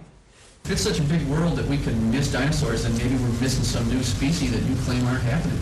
I mean, how do we know that we know all the species that are there and we don't know the new ones if we don't know the old ones either? I mean, here you're arguing from lack of evidence again. Whoa, you're arguing from a telling negative me, position. Yes, you're telling me that there's, I know the name of that thing, Moncola Mbebe might be out there, and it's reasonable to assume that. But you're also saying that we know for sure that there's no new species. Oh, I didn't say there's no new species. There's probably a lot of stuff yet to be discovered. You said there haven't been any new species since the flood. You told There me haven't been any new kinds, would be my argument. What is a kind? That's a nebulous term. What is a species, for that matter? Nobody's got a good definition of species What's either. a great definition of species? You'll be the first one to know it. Look it up. Everybody's got it in the back. Look it up in the little anthropology book there. It's got a definition of You species. get 50 different anthropologists or biologists to define the word species. You come up with 50 different definitions. Gee, the only one I've ever heard is that it's an interbreeding population. That's the only one I've ever heard. That's the only one I've ever heard. Is a Chihuahua and a Great Dane the same species? Sure. Yes. They're listed as the same species. You look at them there. Okay, but I would be cautious about, from my standpoint, of using the word species. I'm going to stick with the word kind, which may be something more like family. I think a dog and a coyote. Is a dog and a coyote the same species? No, same genus though. Are they interfertile? Sure. Well, why aren't they the same species? Your definition says they're They don't have interfertile. to be. It's an interbreeding population. If they start to interbreed, if you had 300 dogs and 300 coyotes and put them on an island for 6 months, you got it. That's your population right there. So your definition of species is flexible then? No, it's not. It's an interbreeding population. That's the definition. Well, Depends the dogs in Florida are not interbreeding with the dogs in Hawaii right now. They can though, Yeah, but they're not. but they can if they have to. That's the whole point. Well, say if dogs and coyotes are different species, just because they don't happen to be interbreeding at the moment, you're arguing both sides of this coin. Not at all. Yeah, you No, are. the only definition I think anybody here has ever heard for species is an interbreeding population of organisms. It's the only one we've ever heard. I've never heard 50 different kinds. I've never heard anybody argue about that. Well, my dog, then, is not the same species as any dog, because he's been neutered and can't interbreed with anything. So, Well, he's not a population either. You only got one. But I've never heard this argument you're claiming is out there. I've never heard this difference of Well, I opinion. think we're off on a real minor rabbit trail, but Not at all. No, you're slipping by all these absolutes that aren't really absolute. You're telling me there might be dinosaurs out there. You're also telling me that we know that there have been no new kinds happening. If it's such a damn big world, then how do we know all the kinds? I mean, it's pretty silly to say we know what's not out there. I can say no scientist has ever observed a new kind of animal. Gee, talk to a microbiologist. They're making new kinds of microorganisms all the time. They're making varieties of old ones. Oh, I bet. They're making some that are resistant to certain bacteria, but it's still, resistant to certain drugs. It's still the same basic kind. Oh, it is? Stand 50 feet back and look at it. It is obviously not a tomato or a hamster. They put human genes into plant cells. You tell me that a mixture of human and plant genetics is not a new kind? Is it fertile? Does it reproduce You itself? said it does. Part human, part plant? It's carrying. That's how they're making vaccines. That's how they're making antibodies. They use monkey tissue to make the vaccine the World Health Organization used for smallpox. Oh, They yeah. grew the virus in monkey tissue because it's got monkey genetics. Hey, that's a human vaccine. You squirt it in a human, you don't get smallpox. Oh, yeah. That's a darn new kind. That bacteriophage has never existed before. It's never carried those genes before. It's still a bacteria. No, it's not. That's What the is whole it? point. Who knows what it is? It's a half bacteria, half something else. So you're saying, here's your argument. With human No, it's intervention... not an argument. It's just what it is. I'm not Okay, arguing the here's your point. I'm point. just saying there it is. You know. Here's your point. With human intervention, Creators. A creator intervened and made it. with intelligent input, you can mix two things together that formerly would not mix together and create something new. Sure. I would say that's what the creator did initially. He created things out of nothing initially, created some basic kinds, and without any intelligent intervention, there are no new kinds that have been observed. Never been observed that a new kind of animal. And the animals that do breed tend to stay within the same kind of animal. Dogs produce some kind of dog. Horses produce some kind of horse. And much of the evidence that's presented in I'll call it kind, but much of the evidence presented in our textbooks, for instance, the evolution of the horse from Eohippus to Equus, has been disproven many years ago. Right. But it is still presented to the high school kids. Gee, it wasn't presented to me when I went to high school. I've got the books. I photocopied out of the books. I don't know what books you got. So you must have gone, I don't know where these people are going to high school, but it wasn't presented to me, and that was a long time ago. Come to my house, 1 block north, Pensacola Christian High School, and I'll show you my huge collection of textbooks, and I can assure you, I can point out many things that have been proven wrong years ago that are still in the Well, textbooks. so are we arguing with the theory or arguing with the textbook printers? I mean, they're not the guys that are coming up with the evolutionary theory. They're the guys that are writing high school textbooks. Oh, yeah, the guys that are There's an argument with not evolutionary theory. We got an argument with textbook publishing company. I think we need to argue with the textbook publishing company Yeah, sure, so I and mean, selection committee. As far as the general theory, it is a philosophical worldview. It is not observable. You don't observe any changes from one kind to another. No, absolutely. Okay? Yes, ma'am. I have a question about your dates. You're changing the time length of the flood, and yet all your dates are according to the Bible, so how can we accept it? Wait. I'm changing the time length of the You flood. have the flood as being 12 months long, whereas in the Bible, it's 40 days and 40 nights. No, the rain was 40 days and 40 nights. But the flood, the rain only lasted 3 days in Iowa, but the flood lasted months, or a month. Actually state that the flood lasted for 12 months.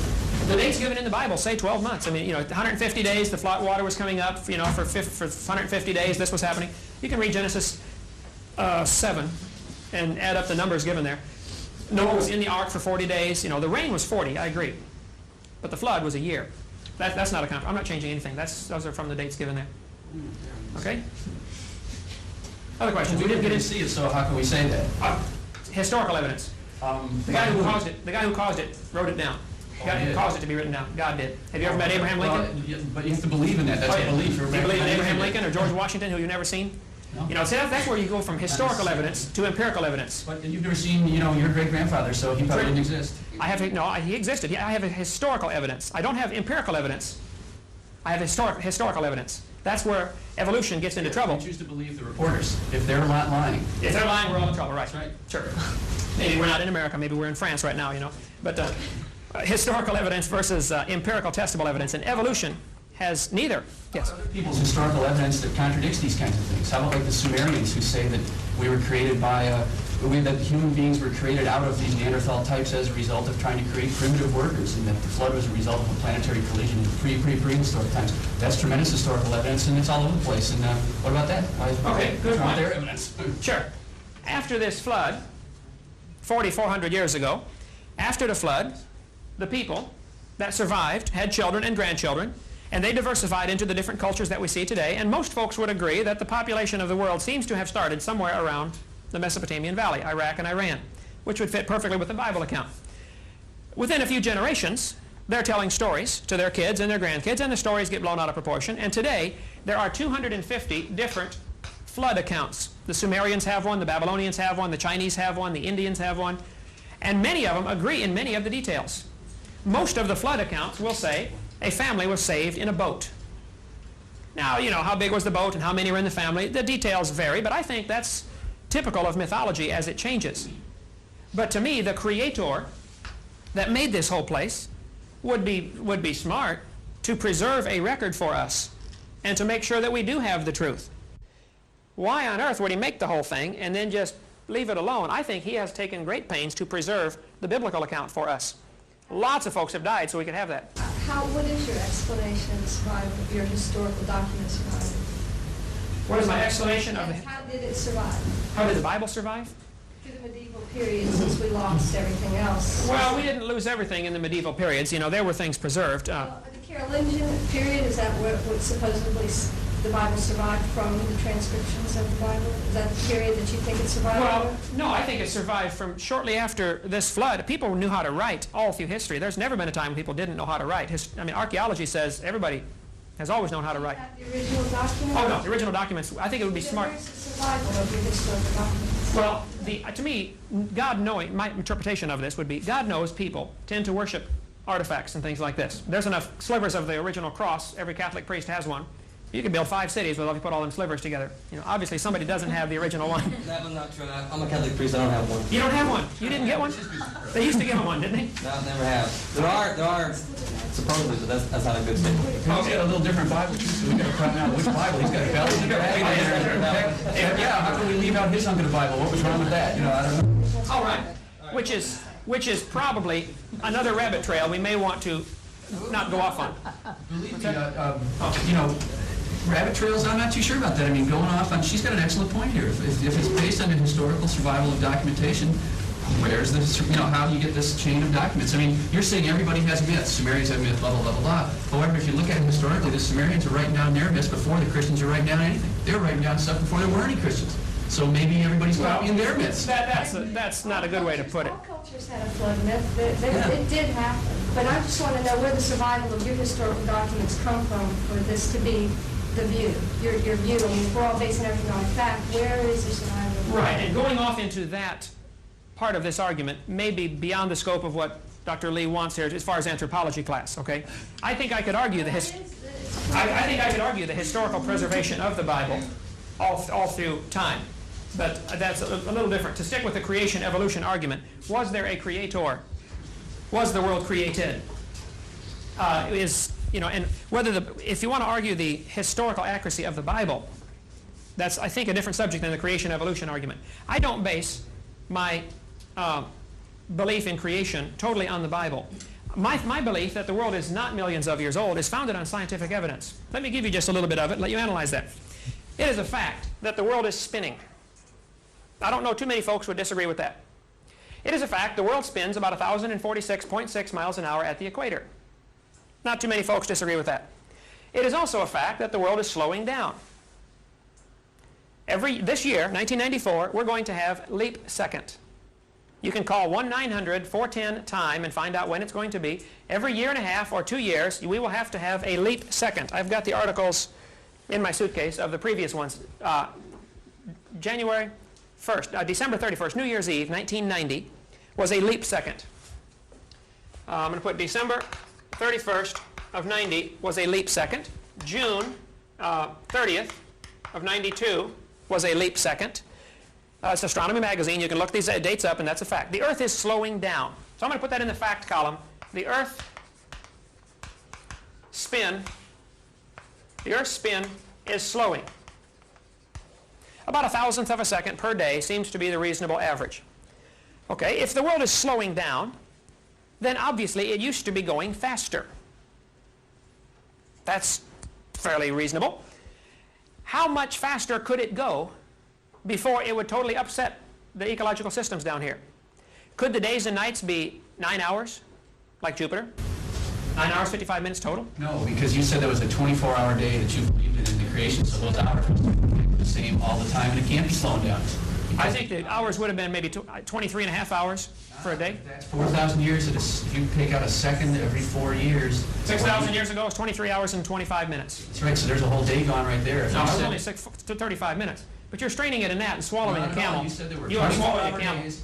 Hours were the same as they were now. You said that when you started. Okay, I apologize. They were not. They were 23 and a half hour days. Well, Today we don't even have a 24-hour day. That's right. 23 hours, 56 minutes, and 48 seconds.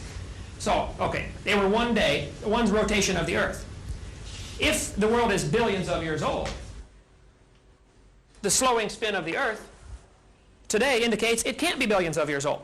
There's no possible way you can go back billions of years, adding a thousandth of a second per day. Now, whether it's linear or geometric, I don't know, but it does put some kind of time limit. It is a fact the world is slowing down. So for somebody to tell me the world is billions of years old, that's dreaming. That's scientifically impossible. It cannot be true. So this theory ought to be rejected just on that basis alone. Let me give you a few more. But you don't know what the maximum RPM could be, so how can you say it can't be? We know that plants are very sensitive to daylight hours. Yeah, but the plants may not have been on it all. You're assuming there were plants from the age that was created, so it's a tautological argument. You're assuming that... So the plants evolved this time, they were able to... Well, if there weren't any plants in the very first place, and it wouldn't matter how fast. If it was a real hot mass in the first place, which I don't have to believe in, but the physics of it is pretty obvious. If it was a hot mass of goo at some point and then cooled down, it could be spinning like crazy if it was real hot. It wouldn't be any kind of I would say... Yeah, we losing mass, sure. I would say, you're welcome. I would say the evidence that it was never a hot mass of goo is extremely strong.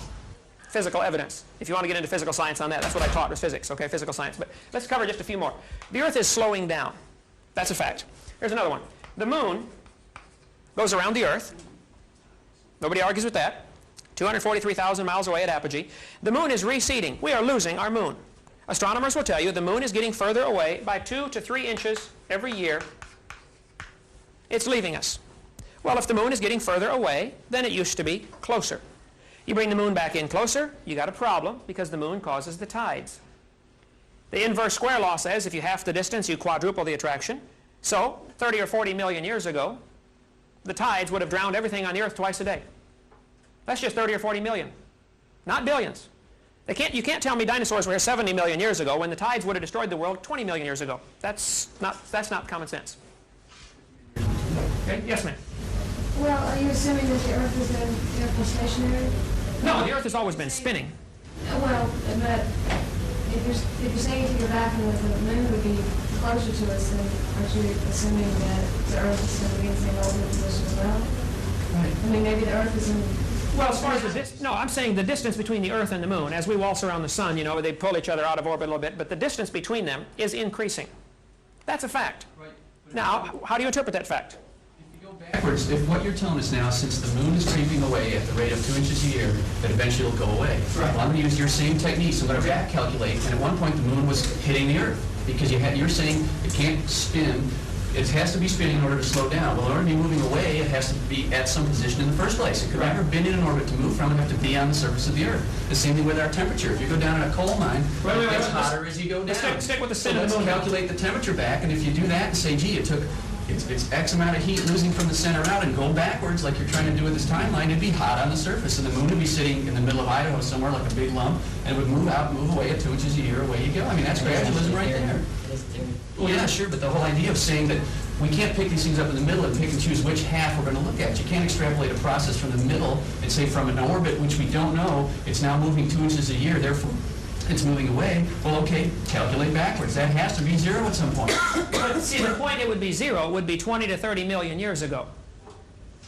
Or 50 million. It's only 4,000 years old. How could Which it be 30 million fits years ago? fine with the biblical account. If it was all created 6,000 years ago, When the moon... it was created? In orbit or I on can the calculate surface? back where it was. It was in orbit, but it wasn't. It was a little closer, not close enough to cause much difference. 6,000 years at 2 inches a year is insignificant. But when you try to say it's billions of years, it becomes very significant. Well, that's my assuming- point. But that's gradualism. That's assuming that these processes, that's using the evolutionist view and saying that the processes happen gradually all the time. Good point. Isn't that what they do on carbon dating? They watch carbon decay for 3 days in the laboratory and assume it happened for millions of years at that rate? It's the very same assumptions. But that's what you're using. You're using the carbon dating curve to tell me about the moon and the age of the Earth. I mean, you can't say the data stinks when they use it for carbon-14, but it's great for the age of the Earth. Oh, I'm I in mean, favor of carbon-14 dating. We haven't got into that yet. I'm in favor of that. I understand the assumptions it's based on and the limitations of it. And I think students ought to be taught that. This is why it doesn't work for certain objects. And if a student... Look it up in the book. They tell you that right away. Sure. I taught high school. You ought to see what's in the high school books. It is not that way. Okay. Oh, man, it wasn't in my high school books. All right. Let's stay with this. You said my point. I don't know if you purposely or not purposely missed my point. Not at all. Okay. I'm trying to follow your point. You keep picking and choosing which is the No, point. I'm trying to be consistent here. The moon is leaving us. That's a fact. If you interpret that back in time, it does put a time limit. Either the Earth had to be stuck to the moon, or it was all created, already in orbit, and it's moved out a few miles. It certainly doesn't falsify the creationist viewpoint. The fact that the moon is moving would fit fine into the creationist viewpoint. It was created this distance, it's now a little more, big deal. Could the moon not have been moving exponentially, though? I mean, gradualism works, uniformitarianism, works very well with a lot of things, but when you talk about the gravity, loss of gravity, if the Earth is slowing down, wouldn't the farther away the moon would get, the faster it would move? So possibly millions of years ago, it was not moving at 2 to 3 inches a year. It was maybe moving 2 to 3 inches per 100,000 years or 10,000 years. Yeah, that's why I mentioned, I don't know if it's a linear line back in, or geometric, or logarithmic progression. You know the equations for gravity, and he's absolutely right, that as the farther you get away, the weaker the gravity, so it will move farther. As the farther it goes, it'll move faster. It'll move much more slowly when it's closer, and it could sit there for billions of years and move 100 millionth of an inch a year, 100 millionth of an inch. As soon as it gets out there, wham, gravity starts to fade, out it goes. That's perfectly consistent with the laws of gravity. Get your calculator home and figure that out. You'll find out that it puts a time limit of way less than billions of years. It doesn't fit the evolutionist time scale of 4.6 billion years ago, and then life coming here 3 million years ago. The evolutionists don't claim that the moon was put into orbit 4.6 billion years ago. They claim there's people out there that claim the moon was a capture, and they don't know the date of the moon. They're not claiming it was all made at once. The evolutionists don't say that for a minute. I don't even believe them, but I know they're not saying that. Okay, I know the capture theory has been disproven mathematically numerous times. That's the same mathematics that'll show you that it's not moving out at the same rate all the time, and that this I understand that. Sure, the inverse square law. Right. Choosing which hunks of the math we're going to believe here. That's pretty shaky. No. I'm just saying these are some facts. The moon is leaving us. That's all I said. My interpretation of the fact, I did not put in the fact column. I said this is the fact. Today, as we observe it, it's moving. It's leaving. How you want to interpret that is up to you. If you choose to interpret that it started on the surface of the Earth in Utah as a big lump and left us, or the Pacific Ocean, that kind of theory, the creationist would say there is not a problem with the creation viewpoint. If the world's only 6 or 7 or 10,000 years old, and the moon was created 220,000 miles away, and it's now 240,000 miles away, big deal. It has no effect. It is leaving us, that's a fact. Let me give you a few more. The sun is burning. As the sun burns, it throws off billions of tons every year of matter. It is losing mass. We observe it happening. Now, there's a great argument going of how does the sun burn? Is it by gravitational collapse, or is it by nuclear processes? The evolutionists assume it is by nuclear processes because of the severe problem that occurs if it is gravitational collapse.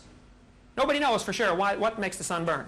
We do know as it burns, it's losing weight. Enormous amounts are flying off into space. Nobody questions that. It is losing mass. Sun loses mass. And consequently, it has been observed for 300 years that the sun appears to be losing diameter also. When they first began to measure the sun 300 years ago, Royal Observatory in Greenwich has kept careful records.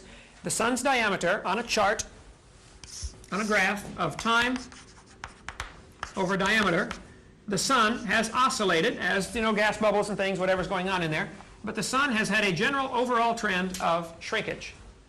The 300-year average indicates the sun is shrinking as much as maybe 5 feet every hour. This would lend credence to the fact that the sun is burning by gravitational collapse, plus the fact that there have been no neutrinos. If it is indeed a nuclear reaction, there ought to be neutrinos, and all the experiments in the deep wells have indicated no neutrinos.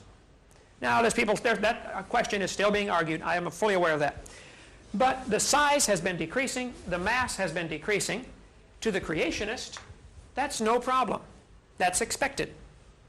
To the evolutionist who wants me to think this process has been going on for billions of years, it becomes a serious problem. Be it logarithmic or linear, you still have a problem. You have a time limit. This universe cannot be billions of years old. So I see no reason to reject the 6 to 10,000 year date given in Scripture. There's no scientific reason to reject that, and I think there are some great scientific reasons to accept that. I think there are some great scientific reasons to reject evolution as far as the time scale. Time, billions of years, is really only the first obstacle that evolutionists must overcome. If this theory of the general theory of evolution would go something like this. Let me simplify it down and show you where my objection is. The general theory of evolution, as it is taught in the books, says 20 billion years ago, and some say 15, some say 25. We're going to pick 20 as a reasonable average, okay? Thank you, sir. The evolutionist is going to say 20 billion years ago, there was a Big Bang. Now, what exploded and where did it come from is a whole other argument. The creationists will get all in trouble. The evolutionist will say, well, you believe in the beginning God. Where did God come from? But the evolutionist starts off in the beginning dirt or matter, and they don't know where that came from. Really, both are philosophical worldviews, which is my whole point. We are teaching a religion to our kids in school. They say we can't have religion in the schools. We've already got it. Evolution is a religious worldview, the general theory of evolution. 20 billion years ago, something exploded. Now, where it came from, they don't know. 4.6 billion years ago, Earth cooled down into the glob that it is today. I think there are many scientific problems with both of these, which I could go on for hours if you want. But then, somewhere about 3 billion years ago, life arose from this dirt, rock, matter, non-living material. Life arose from non-living material. By some process, whether it's Miller's experiments or whatever, that's what is taught in our books. Life arose about 3 billion years ago. Really, it is spontaneous generation. No matter how you want to label it or color it or package it, they do believe and teach spontaneous generation. It's the dust of the earth, it says that right in the Bible. Sure. But the dust of the earth from the creation involves an intelligent creator. God can take the dust and put life in it. The dust itself cannot put life in itself. That's the big, big difference. Then, as things went along for 3 billion years, this life somehow began to reproduce. Reproduce itself. Going from dirt to life is a gigantic jump. Going from life to reproducing life is another gigantic jump. Okay? But this is what is taught in our books. This reproducing life, then, as time goes along, produces variations. These variations, eventually, over the next so many X number million or billion years, produce all the different kinds of life we have today. The basic kinds. Is that the general theory of evolution? I say, this begs the question. What exploded and where did it come from? In order to have a Big Bang, you must start with two things. You must start with some matter and some energy. Enormous amounts, actually, of both. Actually, a little tiny bit of energy, not much, or matter actually. Hardly, not enormous amounts of matter at all. But you got to have some matter. What exploded? Little tiny. I know, the textbook says 4.6 or 20 billion years ago, all the matter in the universe was concentrated into one very dense, very hot region that may have been much smaller than a period on this page. Prentice Hall, General Science, 1992, page 87. That's what they teach. I've got the books, okay? Yes, sir. On the even tapes I watched in here on the creation of the universe, they build up to the point of the very second where the universe is created, and they say they can tell what's happened up to 100th of a second before or after it happened, but they can't tell exactly what it was. They don't know the very instant that of what was there, what was happening. They just don't know. They don't know where it came from or what it was. Which puts it into the realm of philosophical ideas or religion. It's a belief. It's interpretation of people's... Go back to the Webster's Dictionary definition of religion. A belief in a power that created this universe. Evolution is a religion. This part of it is. And creationist isn't? Oh, creationist is too. All right. Oh, absolutely. So what's with freedom? Why can't we have a little freedom of religion here? I mean, what's the problem? Yeah, with both? why don't we get... Then why not teach both? Why not teach both? That's my whole point. Okay. It's certainly not taught in our schools. maybe at college level, but I go visit any of the, I speak in public schools all the time. I've done 60 this year, okay? I'm in them. I got the textbooks. I look at them. They don't teach anything about creation except maybe to ridicule it. The ones that do, well, the way you present it is it's very, the facts make a lot of sense, and it's very understandable, but the way that a lot of, I know I've been to many different schools moving around, but the way that creationism is taught, even in the few schools that it is not like this. They don't teach it as cohesive and as they just teach it strictly Bible. This is happening. You must accept it. They don't give you facts to support it. They don't give you any reasons for it. And you're not allowed to question it either at all. Yeah, and a lot of places. I know this place I've been. I'm not saying every place is like this, but if it was as cohesively and understandable put together as this, it might be more widespread. Well, I think it is extremely widespread. In the last Gallup poll, 53% of the American population said they believe the world is less than 10,000 years old. That's true. Believing doesn't make it so. People believe in flying saucers too, and that doesn't mean there's aliens running around either. Let's apply that same statement to evolution also. Believing doesn't make it so. Sure. Right. Just make sure that point is on the tape here. Okay. Believing does not make it so. You can believe all you want, but it doesn't make it so. Yes, ma'am. Believing that doesn't make it so either. Sure. I've never seen God. If I think Oral Roberts had really seen a 600-foot Jesus, he'd still be running. Okay. So I'm not one of those on that part of the lunatic fringe of Christianity either. But go ahead. Yeah, you don't have a problem with tectonic activity, right? Absolutely. No problem. Well, how can you ignore the enormity of time concerning tectonic activity that it would take to build a wrinkle in the Earth's crust the size of the Andes? Yeah, building on the same uniformitarianism. Okay. The Andes Mountains, let's put that in the fact column, okay? Andes Mountains exist, right? But not due to tectonic activity, is that your point? The fact that they exist, and they are moving, and earthquakes happen. And Alaska had an earthquake where the ground went up 40 feet in 10 seconds. Tore houses right in half. Are you going to take that same uniformitarian assumption? If the ground can go up 40 feet in 10 seconds, we should have mountains up to the moon. Obviously, there are catastrophes that alter the uniformitarian theory. I think this flood was that catastrophe. I think the mountains arose in a matter of a few months. I agree with tectonic activity. But the fact that the mountains can rise, the fact that we see earthquakes in Los Angeles where the ground shifts 7 feet, does not prove it has been going on for millions of years. It might have all started 50 years ago. Or 500 years ago. You can't prove that part of it. You see my point? Yes, there is tectonic activity. I lived right by the Hayward Fault and the San Andreas Fault. I've been to Reelfoot Lake. I've studied all the major faults in America. Been there, looked at them. Top and bottom, Grand Canyon, Royal Gorge, been there. But that doesn't prove it's been going on for millions of years. It might have all taken place just 400 years ago with the flood. You're comparing something that rose 40 feet high to the Andes, okay? I'm talking about a mountain range that I feel, based on tectonic activity, was a gradual and continuous. And I'm not saying that uniformitarianism is something that I believe religiously. I just can't understand how, if you've got a 6,000-year time span, and you believe in tectonic activity exists, that you can't, how do you explain the mountain ranges? How do you explain I think 90% of the mountains, of the mountain height, was formed very rapidly. We saw that with Mount St. Helens. It lost 3,000 feet in 10, 15 minutes. Poof, gone, blown down into the valley. Surtsey off the coast of Iceland. All of a sudden there's a volcano. Mount Paracutin down in Mexico. Sure, but that's at a divergent plate line. Absolutely. There are cracks in the earth. The Bible says, at the time of the flood, the fountains of the deep broke forth. I think the earth cracked and the water came out from in the crust, and hot water hit normal water and killed fish by the zillions in that area. And there was, that's why we have the Lompoc, California, 1,500 feet thick fish beds. Yeah. To me, you think that 1,500 feet fish beds in Lompoc, California was uniformitarian? I'm not arguing. I'm saying that doesn't fit the facts. Right, they were killed real quick too. They were killed quick. Down, yeah. So to me, the biblical account of the flood is a good explanation of that. Certainly not falsified by the fact that they exist. And they're found in all sorts of positions. There was a whale found in 1976 in Lompoc, California, 80 feet long, standing on its tail. Thousands and thousands of layers of sediment all the way around it. And yet for years, the uniformitarianists have been saying each layer is a different season.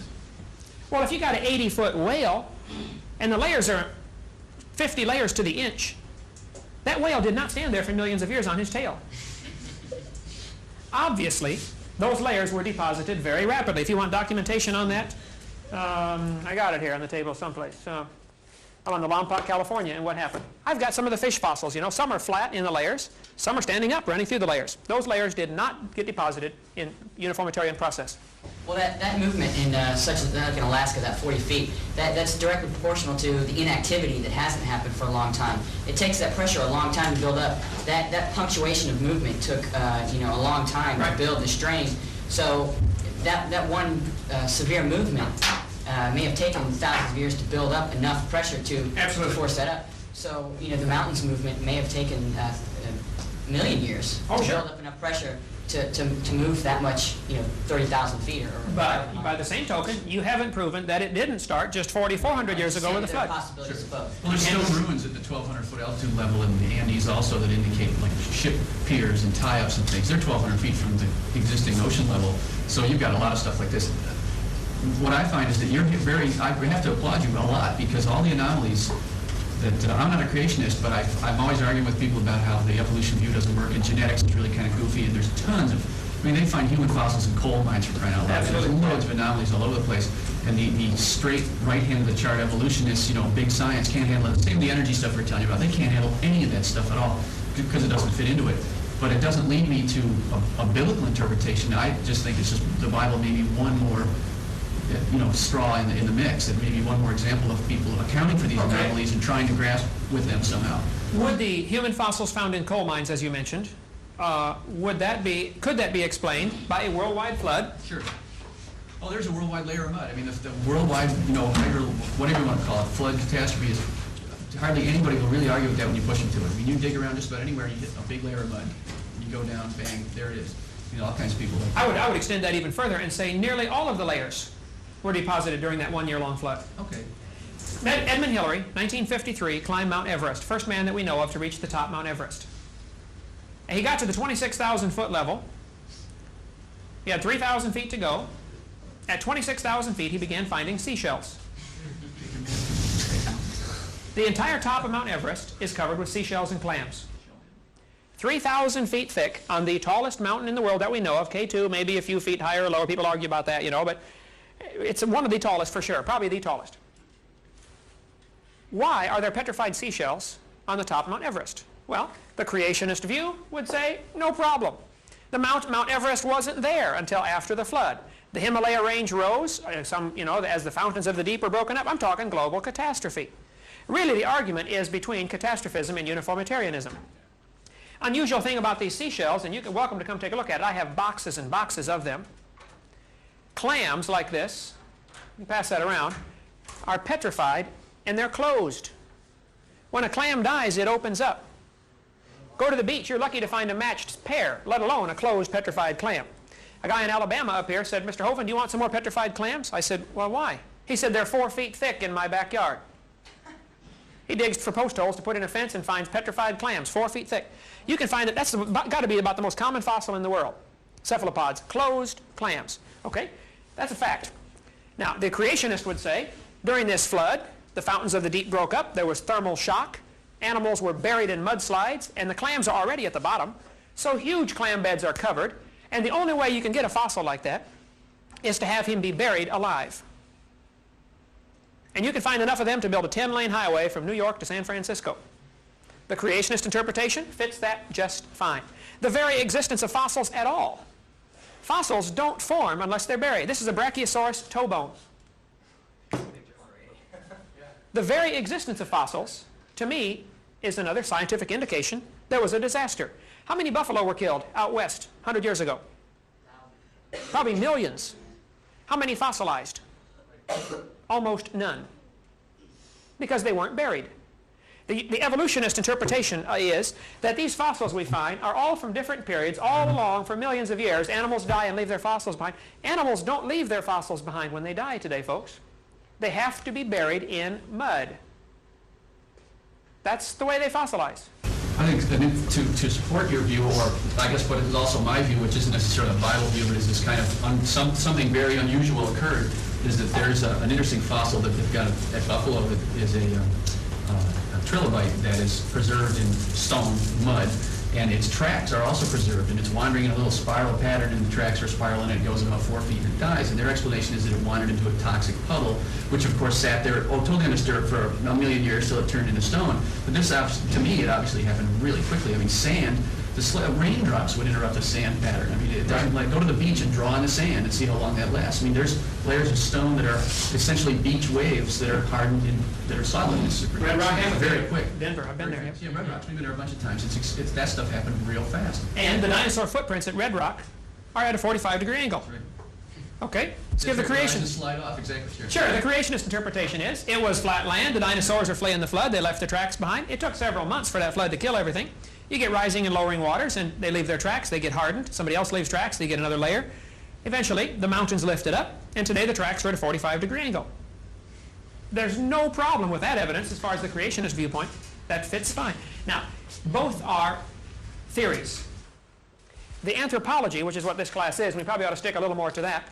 Anthropology, we're off on all these philosophical rabbit trails, but anthropology, the philosophy of this author and this whole course is man is progressing. We used to be more primitive. We used to be some kind of ape-like animal, or we have a common ancestor with the apes, and we went through these various stages of Homo erectus, Homo habilis, Homo sapien, etc. And I say all of that is baloney. I think after this flood, there's been a variety of people produced. Some maybe had Eskimos, for instance, live in environments where they get plenty of fish oil, almost never have heart attacks, but they're deficient in other vitamins. Different people in different climates tend to get certain deficiencies. Unusual traits would become pronounced. Indians have high cheekbones. Orientals have different color skin. Blacks have a different color skin. All have a common ancestor, I would say. It's Adam. Or, even after the flood, Noah's sons. I don't know who Noah's sons were married to as far as daughters. There may have been some diversity before the flood, and one of those daughters may have been considerably different, which would have preserved unusual genes through the flood. But there's no problem from the creationist viewpoint. It has never been falsified. The creationist, young earth creationism, was rejected by many in the 1800s, not because it was falsified, but because it didn't fit their lifestyle. Thomas Huxley said, we like evolution because it gives us sexual freedom. There's no longer a creator that says, thou shalt not commit adultery. That's why Thomas Huxley liked evolution. I don't know if that's why everybody likes it, but that's why he liked it. You mentioned Noah's sons, or Noah's daughters, Ham, Sem, and Japheth. Right. And do you think it would be possible that the populations in the world today could have been created by three couples? Could the populations today be created by three couples? Absolutely. That's what I showed you earlier, the population growth statistics. At the time of Jesus Christ, there's only 1/4 of a billion. Normal populations grow 2% a year. If you figure 2.6 kids per family, and you knock out 30% of the population every 100 years for floods and famines or catastrophes, wars, you can generate from 6 people, you can generate a population of 6 billion in 4,000 years. Nobody will argue with that knows their mathematics. Now that doesn't prove it happened, but it proves it could have happened. It doesn't falsify the biblical account, is my whole point. Another whole subject we may want to discuss, and this last time I was here raised no, that's not it, raised a lot of eyebrows. What are the results of the worldviews? I think we could take the results of each worldview and show you there are some great differences. Go ahead and unload it all, bud. I don't want to tear those posters up. Some have taken the evolutionist worldview, and it has made them very concerned about the environment. They think man is it. I'm going to use the expression man is God, but by that I mean man is responsible. We're the only ones can fix this world. If we don't fix it, it ain't going to be fixed. Man is responsible. Man is the God of this world with a small g. And because of that, there has been a strong environmentalist movement. Environment. We got to save the environment. We're destroying our own environment. It's up to us. We got to fix it. Some have taken the evolutionist worldview to a much lower plane, like Adolf Hitler, and said, well, hey, if evolution is true, then the whites are better than the blacks. I think I could point to numerous examples through history. Stalin, Pol Pot of Cambodia. Now, I'm not saying every evolutionist is that way, but it definitely has been used to justify racism. It's also been used, for instance, by Theodore Roosevelt. Roosevelt was an evolutionist, And he thought the Indians were an inferior species. So it was perfectly acceptable to break treaties with the Indians because they're just savages. Joseph Stalin killed 60 million of his own people. Joseph Stalin believed very strongly in evolution. I think I could point historically without a problem to the fact that the evolutionist worldview is responsible for communism. Without the evolutionist worldview, Karl Marx would not have done what he did. Karl Marx tried to dedicate his book to Charles Darwin. Go look at the title page, Das Kapital, in his original one. He knew evolution was the motivating factor for communism. I think you'd find some creationists that have taken the fact that they think there is a creator in this universe. Somebody made this place. And they would say, because there is a creator, there must be some order and design to nature. There must be something, some ordering patterns to look for. Therefore, most of the science advancement in the 1600s, nearly all of those fellows were creationists who were looking for order in nature. Now, they were not all Bible-believing, independent Baptists like me. Some were, a variety of religions, but they were a creationist of some stripe. And they were looking for order in nature. There have been those in the name of Christianity that have done some horrible things. No question. They've said, well, the Jews are useless because they crucified Christ. But what effect does it have on our kids? If we teach our students that man is just an animal, we are a higher animal, but just an animal, there is no creator, you're never going to have to answer to anybody for what you do. There is no judgment day. Then what results can you expect? I think we are seeing in our society today the direct result of the last 30 years of teaching evolution.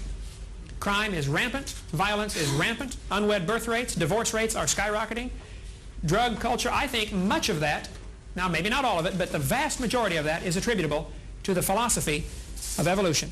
Matter of fact, here are some charts of things that have happened since 1963. Drug dealers even aware of the concept of evolution. That's absolutely unbelievable. Now listen for a minute. The drug dealers, many of them are not aware of the fact that they are going to face God someday, that there is a judgment coming.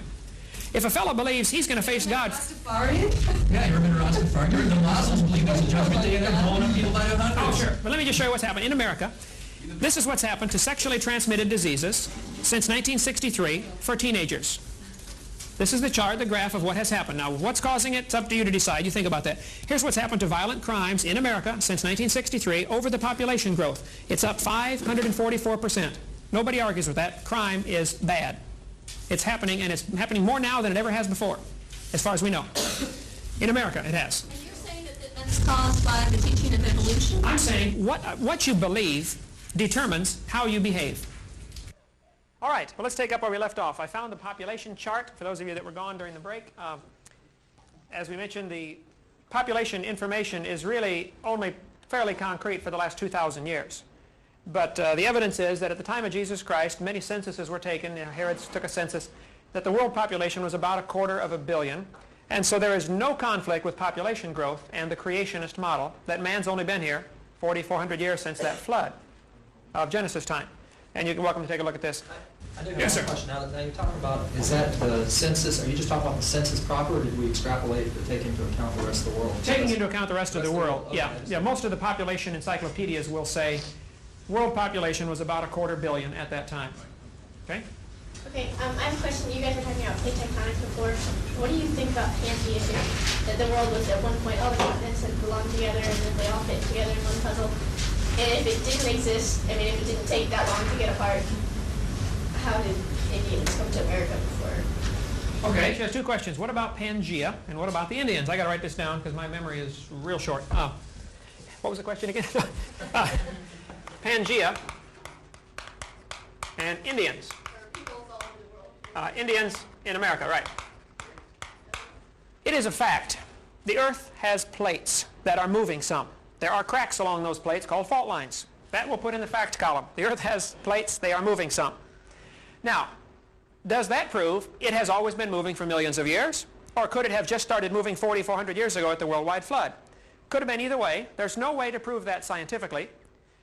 It is a fact that South America looks like it would fit with Africa. If you moved them together, they look like they would fit. Okay, here's a map of the world, of that part of the world. South America and Africa have a similar continental shape. Nobody argues with that. Now, does that prove they ever were together? Of course not. This building would fit with the library if you moved them next to each other, but it doesn't prove they broke apart 80 million years ago, right? That is not evidence at all. Pangea is taken on very sketchy evidence. The other thing they don't take into account, so they're moving. Well, maybe they started 2,000 miles apart, and after the flood, they've moved, 50 miles in the last 4,500 years. Also, if you remove the water from the ocean, there's dirt under there, okay? The continents are not lily pads floating on a pond. There is a solid crust to this earth which goes under the ocean also. So, they don't just move around that easily. Yes, they are moving a little bit. I say that's just leftover movement from the flood 4,400 years ago.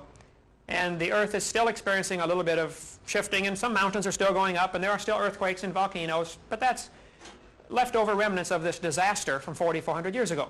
It is also a fact that the oceans have two distinct parts to them. We have what's called the abyss, the deep part of the ocean. 15,000 feet is the average depth. And then all around the continent is a continental shelf.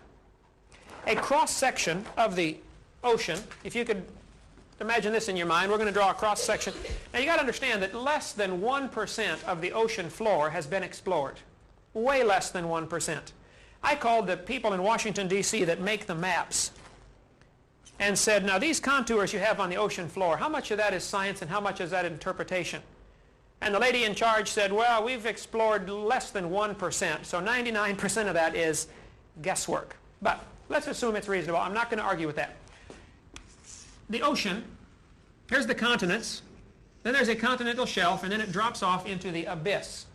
This area is called the continental shelf right here, where the water is less than 1,000 feet deep.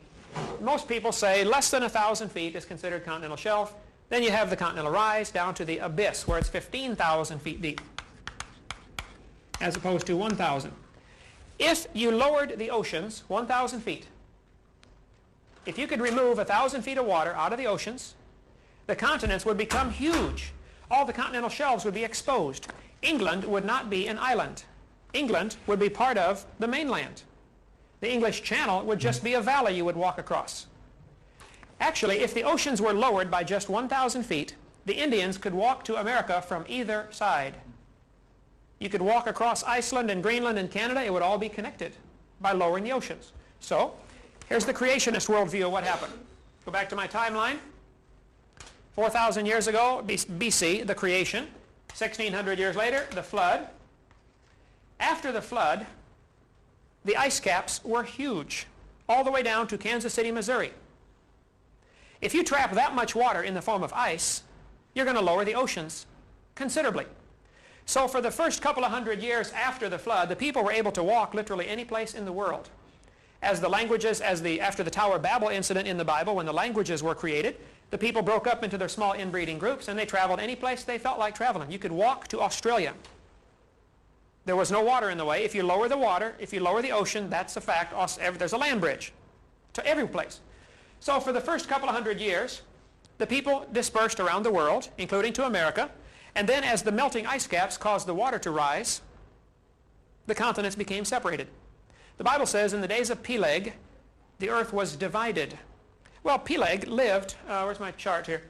Peleg was born 100 years after the flood, by the dates given in the Bible, and he lived for 239 years. During Peleg's time, the Bible says the earth was divided. I think that means a couple of things. I think that's when the earth was divided up into the different languages and consequently nationalities.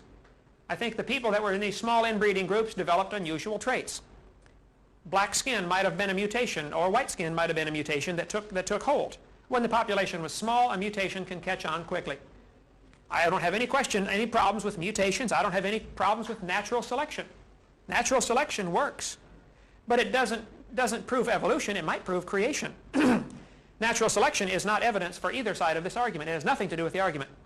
After the flood, the populations began to spread out, and they could come over to America or any place they felt like, and the oceans kept coming up deeper and deeper and deeper, maybe for a 400 or 500 year span. The ice caps were advancing and retreating, maybe for 1,000 years.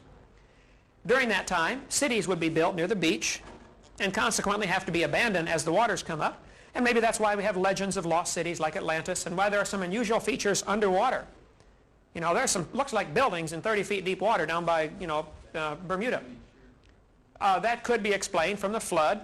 The consequences of the global changes, the climate changes, would cause a rising and lowering of the ocean, I think, pretty dramatically. So a long answer to a short question.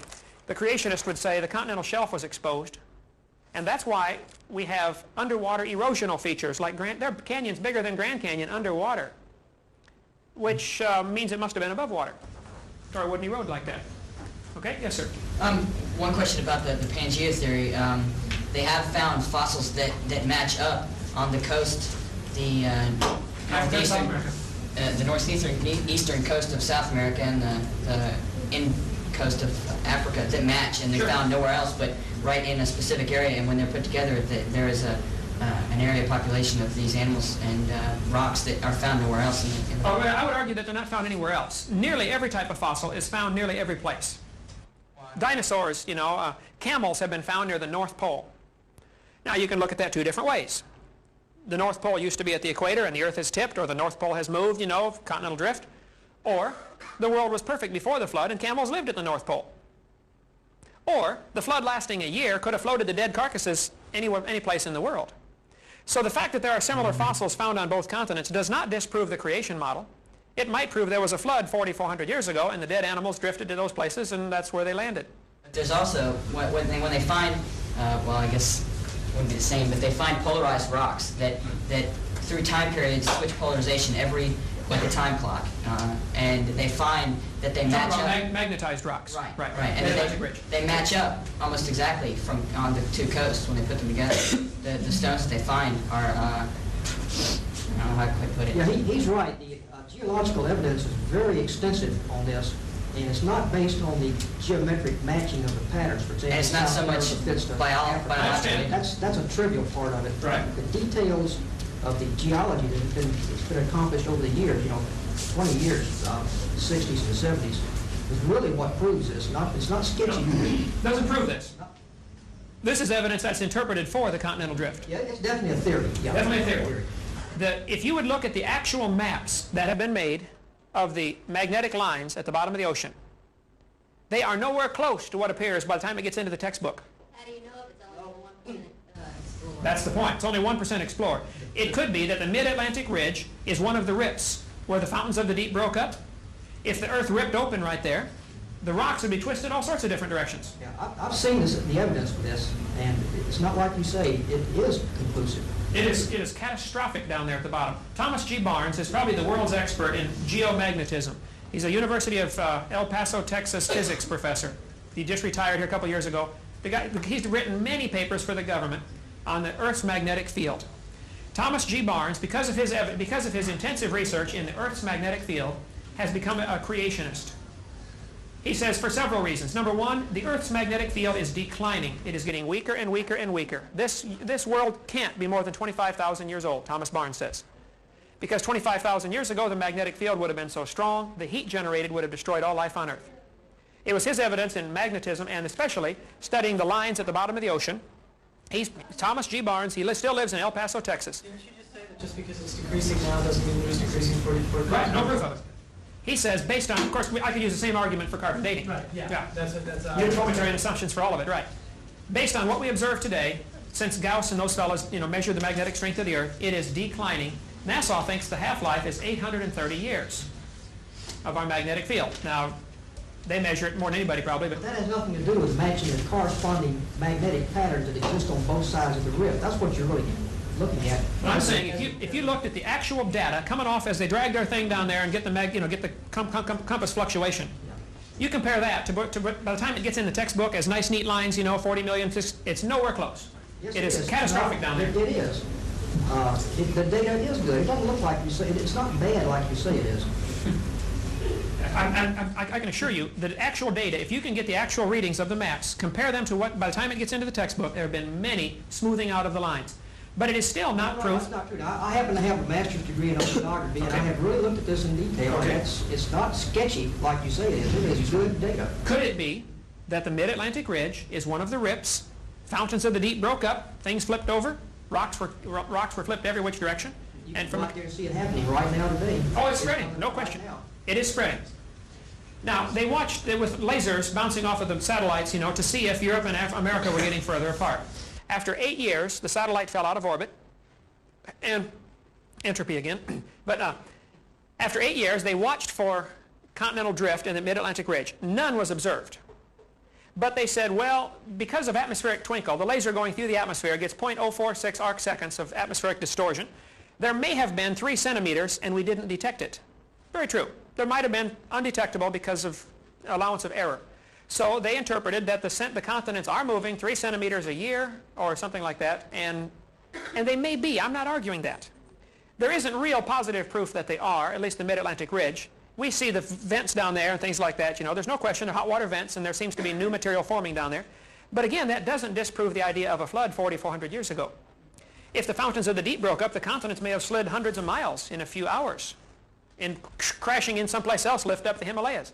Read the books on evolution. It talks about India crashing into Asia, raising the Himalayas. They use the same terminology. But it all could have happened in a few years. It doesn't have to take millions or hundreds of millions of years for that stuff to happen. Could have been either way. That's my point. Both are interpretations. Both are really religious worldviews, unsupported by the hard facts of science. And the argument is, hey, we can't teach religion in the schools, and I keep coming back, we already are. This is as much religious as this, or as much scientific. That's not religion. I mean, you've been through this, but religion infers a supernatural force, whereas science evolution does not infer a supernatural force, so therefore... Evolution is not a supernatural force? It's not a supernatural being. It's a scientific It's theory. not based on supernatural force, whereas creation is near the supernatural creator. Therefore, I contest your definition of religion. Okay, here, I got it right here in my pocket. Okay. I'm telling you, in the books, and what we're teaching to our kids in school, and on Carl Sagan's show, Cosmos, billions of years ago, evolution is presented as if, as if it is a force that governs the universe. And sometimes it's even capitalized, capital E, evolution, like it is a god. Read your books. I bet I can find it in here, where the word evolution is capitalized. Evolution is the driving force. It is God.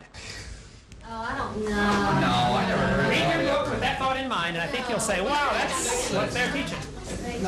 Okay. Never mentions Why did we go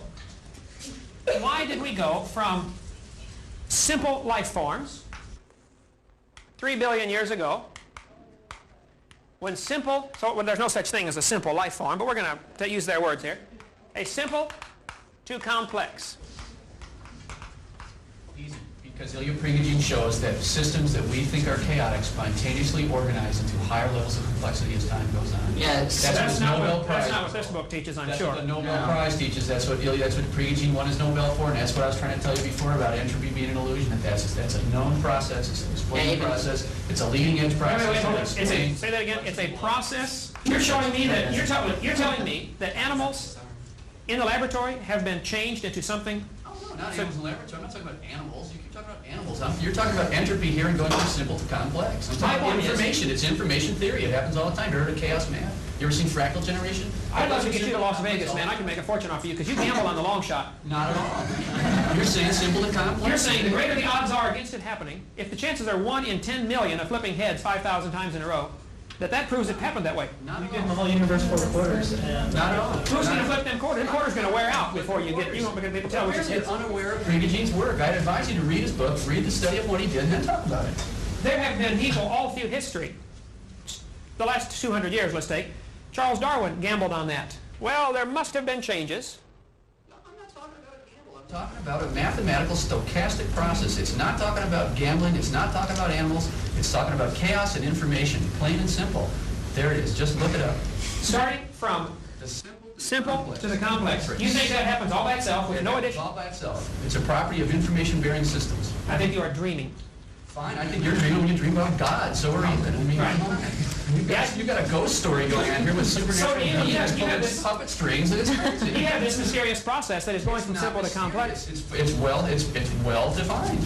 And it Get information on it, because obviously we're not getting any further right now. Okay. We'll get you information on Get it. the information on it. Yes, sir. I just have a question. I mean, I know there's no provable evidence of this. I just want to know if The evolutionist theory of the creation of the world is that it came from a single dense atom of energy. Well, the creationist theory is it came from God. God created it. Where did God come from? Or is there anybody that has any theories on where has he just always been existing in a void, or what happened before he created it? Was there something else? Good question. Where did God come from? That is going to be unanswerable from our perspective here on Earth. What about the Sumerians book? The Sitchin's work with Genesis Revisited about where the Creator came from. You read the book? Well, see, the reason they believed that is because they had not heard me speak. If they had been to my seminars, I would have said. That's not the same means that the Bible has been generated from. No, I disagree with that, but that goes in back to how we got our Bible. Right. Give me your question one more time. Give me back on track. You want to know? Yeah, where did God come from? And is there anybody that has any theory now? I mean, it's feasible. There is no proof of that either way, but let me give you an analogy. I taught geometry, science, and mathematics for years. In geometry, in plane geometry, you deal with just flat substances. Let's suppose we have two people, Mr. Flat and Mrs. Flat. Okay? Here they are, Mr. Flat and Mrs. Flat. They live in Flatland, the chalkboard. They have no comprehension of the third dimension, right? All they see, actually, you and I, as three-dimensional beings, you can see two dimensions, width and height, and you understand depth, but you don't really see depth in the strict sense of the term. You could take a picture of what you're looking at, and it would be flat, but you would still perceive the depth in it. Third dimension is really something we perceive. You don't really see it, if I can get the difference across. Mr. Flat would see Mrs. Flat as a straight line. He could walk around and understand that she is indeed a rectangle, but he only sees her as a straight line. He walks around and says, oh, she's a rectangle, okay? Suppose I, as a three-dimensional being, would like to get them to understand me. You can't put a three-dimensional object into two dimensions. So I stick my finger through the chalkboard. Mr. Flat comes over and says, I've seen him, he's a circle. Right? The cross-section of my finger. Over here, I put three fingers through the chalkboard. Mrs. Flat comes over and she says, oh, no, honey, I've seen him. He's three circles. Both have a very, very limited, small view of what I am. Both are right and wrong at the same time. There's no possible way I'm going to explain a three-dimensional being to a two-dimensional being. Cannot be done. But yet I have the capacity of being closer to them than they can be to each other. And they're not even aware of my presence, because I'm just barely into the next dimension, right? I think God is not limited to our three dimensions that we have, length, width, and height, or maybe time, and maybe there's other dimensions. I think the God that I envision is beyond all of this nature. He created it.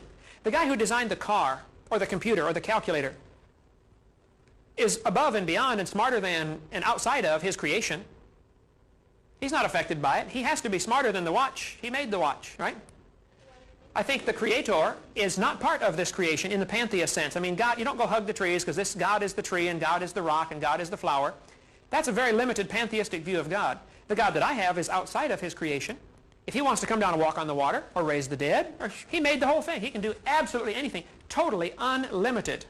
That is the Christian God, that he says, okay, poof, there's the world. So in a scientific way, you're saying possibly could exist in a fourth dimension that we just can't perceive at all. There's radio waves coming through this room right now.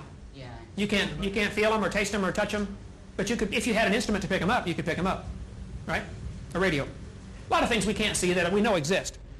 I would say that, though that's a crude analogy, I know God exists because I talk with him. He's my buddy. I've been saved 25 years ago. I accepted Jesus Christ as my sacrifice. He paid for my sins. I am now going to heaven, not because I'm good, but because I've been forgiven. And anybody can have that. Jesus Christ came and died. God made this world. The people rejected God's authority, decided they wanted their own will. God says, no, I still want you. Some want him, some don't. Most don't. And God's the boss. He's going to take care of all that. His, judgment day will come, and God will straighten it all out. But until then, I've never seen him, but I'm going to serve him and worship him. I don't have to. I'm 41 years old. I can go do what I want. I think one thing you ought to consider about us is quite a few of us are devout Christians. We practice our religion as well as you do, sure, often as you do. I didn't say you. And we find it completely compatible with evolution, as we're talking about right now. You seem to be insisting that this is not the case, that because we are espousing evolution, that we are not Christians or somehow, like you put on a board while ago, we're associating with communists and Nazis. Now, I think you're being misleading about us in that respect. In a sense, you're insulting us, and I think you ought to be careful about that in future talks to a group like this. Okay. No, I'm open for any suggestions. I want to help. You're coming across as being a little self-righteous, and really you're really turning me off about the creationist viewpoint. At first, I was really enjoying the discussion, and now you're starting to get a little bit personal. So that's constructive criticism. Good observation. Each of these philosophies of life has a lot of baggage with it. If this is true, there's no need for God. Why not? Why not? What did he do? I just got your saying. Evolution is the process of change, not the process of It's creation. human nature for us to believe that there's a being out there, some divine something to answer the questions we can't answer. But there's no problem with that. It shouldn't be a problem for us to try to find our own answers either. Yeah, that's God's finger snap, the Big Bang. Right. That's a way of looking at it. You believe God started with the matter, God supplied the energy, and God supplied the matter, and God started. I'm not just, Okay. I don't really have a theory about that, but I Okay. think that's a reasonable thing, yeah. This, then, is teaching that God uses millions of years of suffering, misfits, death. He has no idea what he really wants. There's billions of blind alleys, dead ends, species evolve, can't compete, they die out, tooth and claw, struggle for life. You can do whatever he wants. He's God. He made the flood, killed He made the everybody. flood. There's suffering now. What the heck? This is an unintelligent God who doesn't, he doesn't. Yeah, but how, if he was so intelligent, how come he had to wipe us out in the first place? That doesn't make any sense. He gave freedom of choice. Let's take the question. Yeah, I just wanted to say that at that point in time, when you say that, are you not imposing your three-dimensional worldview on God that exists in more dimensions? When you say that God doesn't know what He wants, it's a blind God that makes people suffer and makes people die, aren't you imposing your limited perception of what God is on the reality of God? No, I'm saying, to me, the evolutionist worldview is if they say God did this, then God is cruel. Well, you're telling us that unless we believe we're all going to burn. That seems pretty cruel to me. I never said that yet. I don't think watch the tapes, but You just said that we have a choice, and we made the wrong choice, and that's why the flood hit. I don't know what choice you've made at all. I've never asked you if you're going to help. Yes, but Do you not feel that what is going on now in the world is not cruel and that God is not aware? oh, there's a lot of cruelty going on now. I mean, if you're saying that if that being so, that there would be a long period of time of cruelty, explain this kind of cruelty. I think after the flood, early in the creation, it wouldn't do any good for God to make robots. He could have programmed Adam and Eve like a computer. I'm 6'1", my wife is 5'0". I can go home, grab her by the throat and say, now you tell me you love me. Well, I can easily beat her up. 100 pounds, 5'0". But that's not what I want. I want her to want to love me. So God gave His creatures, His creation, a freedom of choice. God said, Adam, here's the rules. Do this, beautiful world, got everything for you, I just don't want you to stay away from that one tree. If there was no choice, if there was nothing to choose between, then it's not really a choice. Then, when man sinned, God right away started a program to buy back His creation, if they'd take it. But see, God being perfect and just, the God that I worship, absolutely perfect, He cannot tolerate sin. Everything must be fixed. We get all upset with our justice system because the criminals go free. There's something in man that wants justice done. Somebody murders somebody in your family, you want to see some justice done. That's just part of human nature. We want justice. I think that's part of our shady image of God that we still have. We like things to be fair and just. God created it, they sinned. God says, I'll pay for it if you'll let me. I'll die on the cross. My blood will shed, I will pay for your sins if you'll accept me. Some don't want to, some do. So man has been the cause of progressive decline in this country. There have been more and more problems in this world, more and more violence, more and more anger because people have rejected God, the God of the Bible. Explain your statement of the long period of cruelty, then, if you disagree with that. I think the cruelty that's going on here is man to man and caused by man. The evolutionist says there was billions of years of cruelty before man ever got here. You're calling it billions of years of cruelty. Why are you calling it billions of years of cruelty? When the simple life forms evolved, did they have to compete? Sure. Did they have to kill each other to get ahead? Was there struggle for life? Was there death? There is now. Oh, there is now, right. Has this been going on for years before man got here? Sure. That's the evolutionist worldview. That man came on the scene somewhere, some kind of primitive man, whoever it may be, along in here someplace. Right. The creationist says man was made perfect to begin with, and we've seen a steady decline. God is going to intervene. He's going to fix it. You mentioned the creationist tigers were not meat eaters. Absolutely. The Bible teaches before the flood, everything was vegetarian. It was not until after the curse, when man sinned, or it was in Genesis chapter 9, Genesis 9:3, the Bible says, God told Noah, now you can eat meat. Man was initially told in Genesis 1:29 and 30 to eat plants, vegetables, and seeds. Vegetarian diet. Under the pre-flood world with the increased air pressure, people today live fine on, vegetarians do just fine today. But everything was designed to be vegetarian, including all the animals. And it was maybe because of the climate changes or maybe because of atmospheric conditions that they became carnivorous. As far as venom for the snakes, the University of Oklahoma has done intensive research on snake venom. Oklahoma has plenty of rattlesnakes. They have found that if you get a snake bite and you shock it with a stun gun or with a spark plug, take a spark plug wire off, turn the motor over, zap, and spark. If you shock the spot where the snake bit you, it will straighten out the protein molecule. When a snake bites you and injects the venom, be it hemotoxic or neurotoxic, the snake venom is a complex protein molecule that's all tangled up and your body can't do anything with it. But the electric spark straightens out the molecule and it becomes a vitamin. It's nutritious. Well, this is getting very bizarre here. You better go see what University of Oklahoma. Now listen carefully. No, he's true, but I mean to think that snakes are around biting you for your own benefit is pretty. I think snakes. Now just listen. Snakes have very sensitive heat pit organs. They can sense 1/1000th of a degree. So when you're sick, a rattlesnake comes along and says, gee, you're on a... This guy needs vaccinated. I'm going to bite him. Oh, that's... How did we get poisonous snakes? What's the evolutionist interpretation? This came about by blind chance? Do you know the complex mechanism of a poisonous snake? Sure. There's a zillion things have to evolve simultaneously. It uses its venom to eat its prey. It can control the amount of venom it puts in a mouse. It can stun it. And that all just happened by chance? I'm not talking about That's what you believe, though. It's not a vitamin. That's what's out here. Yeah, but you're saying these very I'm not okay, saying that at all. but the evolutionist says these very complex systems that we have. For instance, the human eye. A billion things have to be right to make it work, and only one thing has to be wrong to make it not work. And that came about by chance over millions of years. The process of trial and error, basically. Here we are back to this process. Now, this is the mysterious process that I keep referring to. This is God. You can't name the process. Evolution is a process, and evolution is given all of the attributes of God. This mysterious process is able to create complex things from simple things. This mysterious process, called evolution with a capital E, is capable of starting from nothing and going to everything. This, I don't care if you want to admit it or not, you check me out. This is your God, a process.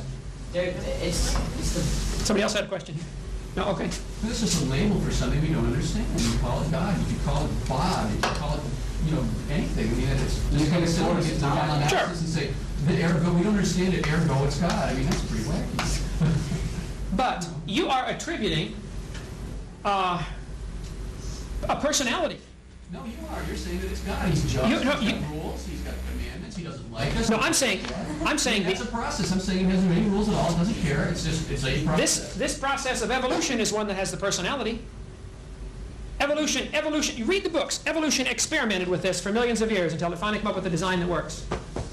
Isn't that those kind of sentences are in here, right? The difference being the attribution of evolution is multiple beings or animals on Earth that have changed and caused a group difference. And difference in God is it is one being putting its processes down on multiple beings, not creating, not because of evolving. Occurrence, something happens, a flood happens, maybe this animal has to evolve because of that or some other catastrophe, and not because something else wanted it to change. Because these beings, the creatures that lived on the Earth, needed that change or... How did they know they needed it? They didn't know, it just chemically, biologically, it had to happen for them to... You're back to your magic process. But it doesn't have personality. It doesn't say this must happen because I want it to. It happens because if this is to survive, gravity. it must just fall down because the floor loves them and it wants to grasp them more tightly. They just fall down because they fall down. Okay, nobody understands what gravity is. I mean, I taught physics. We know, the velocity of different objects based on what planet they're on and all that stuff. But there isn't anybody who knows what gravity is. How does the Earth know where its chalk is right now? least understood. It doesn't. That's the whole point. It doesn't have the attributes of personality. It isn't. Cruelty doesn't enter into this process at all because we define cruelty. You shoot your dog when it's hit with a car, you're putting it out of its misery. You're still killing it. Is it cruel or not? That's a value that we put on there. Okay, now let's take that same analogy for those who say God is cruel by killing the infants in Sodom and Gomorrah. That's the same. Now let's follow this through now. Suppose that God knows that that city is full of diseases, including the children, because of their just horrible practices with all sorts of things that they were doing, incest and homosexuality and things that filled that society with diseases. God's people are going to move into this area. God says, I want you to kill the whole population for their own good and for your good, so this disease is wiped out off the earth. Who created the disease? Then the guy's a smart God. He's a smart God to command the execution. It's like me pulling weeds out of my flower garden. Created all disease. I mean, if God's created it all, then He created the diseases. So wait. Let's not say God created the diseases. Some of the diseases are perfectly fine and helpful to the different organisms, like sheep. Sheep get venereal disease. It's no big deal. It's like a cold. But when sailors have sex with sheep on board ships, and sailors get venereal disease, and that's how venereal disease got started. Study your history. Is that God's fault? I wasn't there. I can't tell. See, no, the smart, all-wise, all-powerful Creator not only created everything, He gave them a book, the Bible, says, don't do this. If you do, things are going to go bad. They did, and things went bad. Well, if it was that Wait a minute, one at a time. Go ahead. Do you think that man throughout time is totally truthful and totally honest to the point where they could interpret the Bible over thousands of years verbatim, the way it was first written? I mean, there is proof. I don't have any documentation with me, so I can't really substantiate this, but there's proof that when King James interpreted the Bible, he left out a lot of things, a lot of women, a lot of occurrences that he didn't believe should be in there. And do you believe that it should be taken so literally when it's been interpreted by so many different people and rewritten, and maybe those monks that copied it down changed it just a little bit, or whoever wrote it down changed it to their liking? Do you think it should be taken so literally after it's been so? Okay, we're opening up a whole new subject of, is the King James Version of the Bible, for instance, the infallible, inspired, preserved Word of God? I think that would be a fascinating discussion, which I'd be glad to get into. But that would draw us way off of our main subject of creation evolution. Yes, I think God is not only capable of making this world, He's capable of preserving His Word for us so that we have it today. And I disagree that it's been translated thousands of times. I think the priests that were in charge of keeping the texts were very, very cautious. They would make a copy, and then they would have 5 other people count the words. They'd count it backwards and forward. It had to be an exact copy. It was destroyed. And so eventually the original manuscript was worn out from use, and they would certify some of these copies as exact copies. They counted the letters, they counted the words. These guys, that was a very serious job.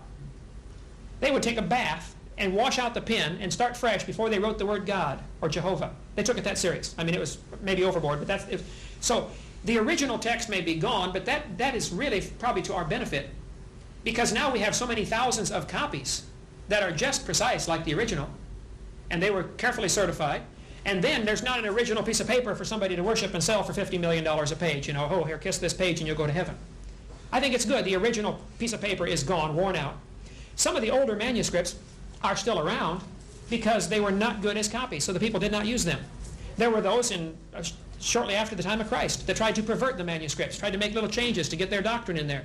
Well, the church said, forget it, that's useless. I'm not going to use that transcript. And therefore that one survived because it never got used.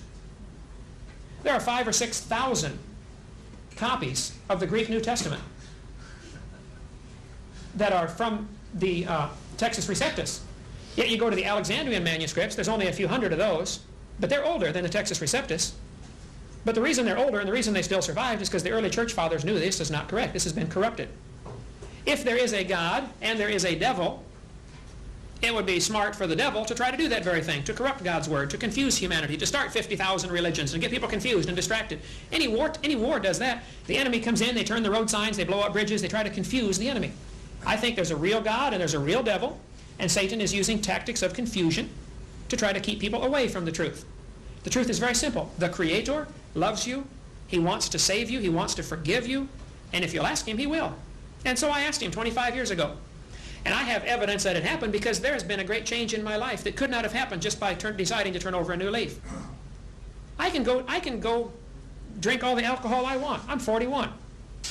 And I do. I drink all I want. I don't want any. And I never had a drop in my life. Never going to. To me, I really want to please my Creator as I understand His Word. I read the Bible actively and avidly. I memorize large portions of it. I want to do what that book says. I've seen the results in my life. I've seen the results in millions of other people's lives. It's not that I'm better than anybody. I'm a wicked, vile sinner.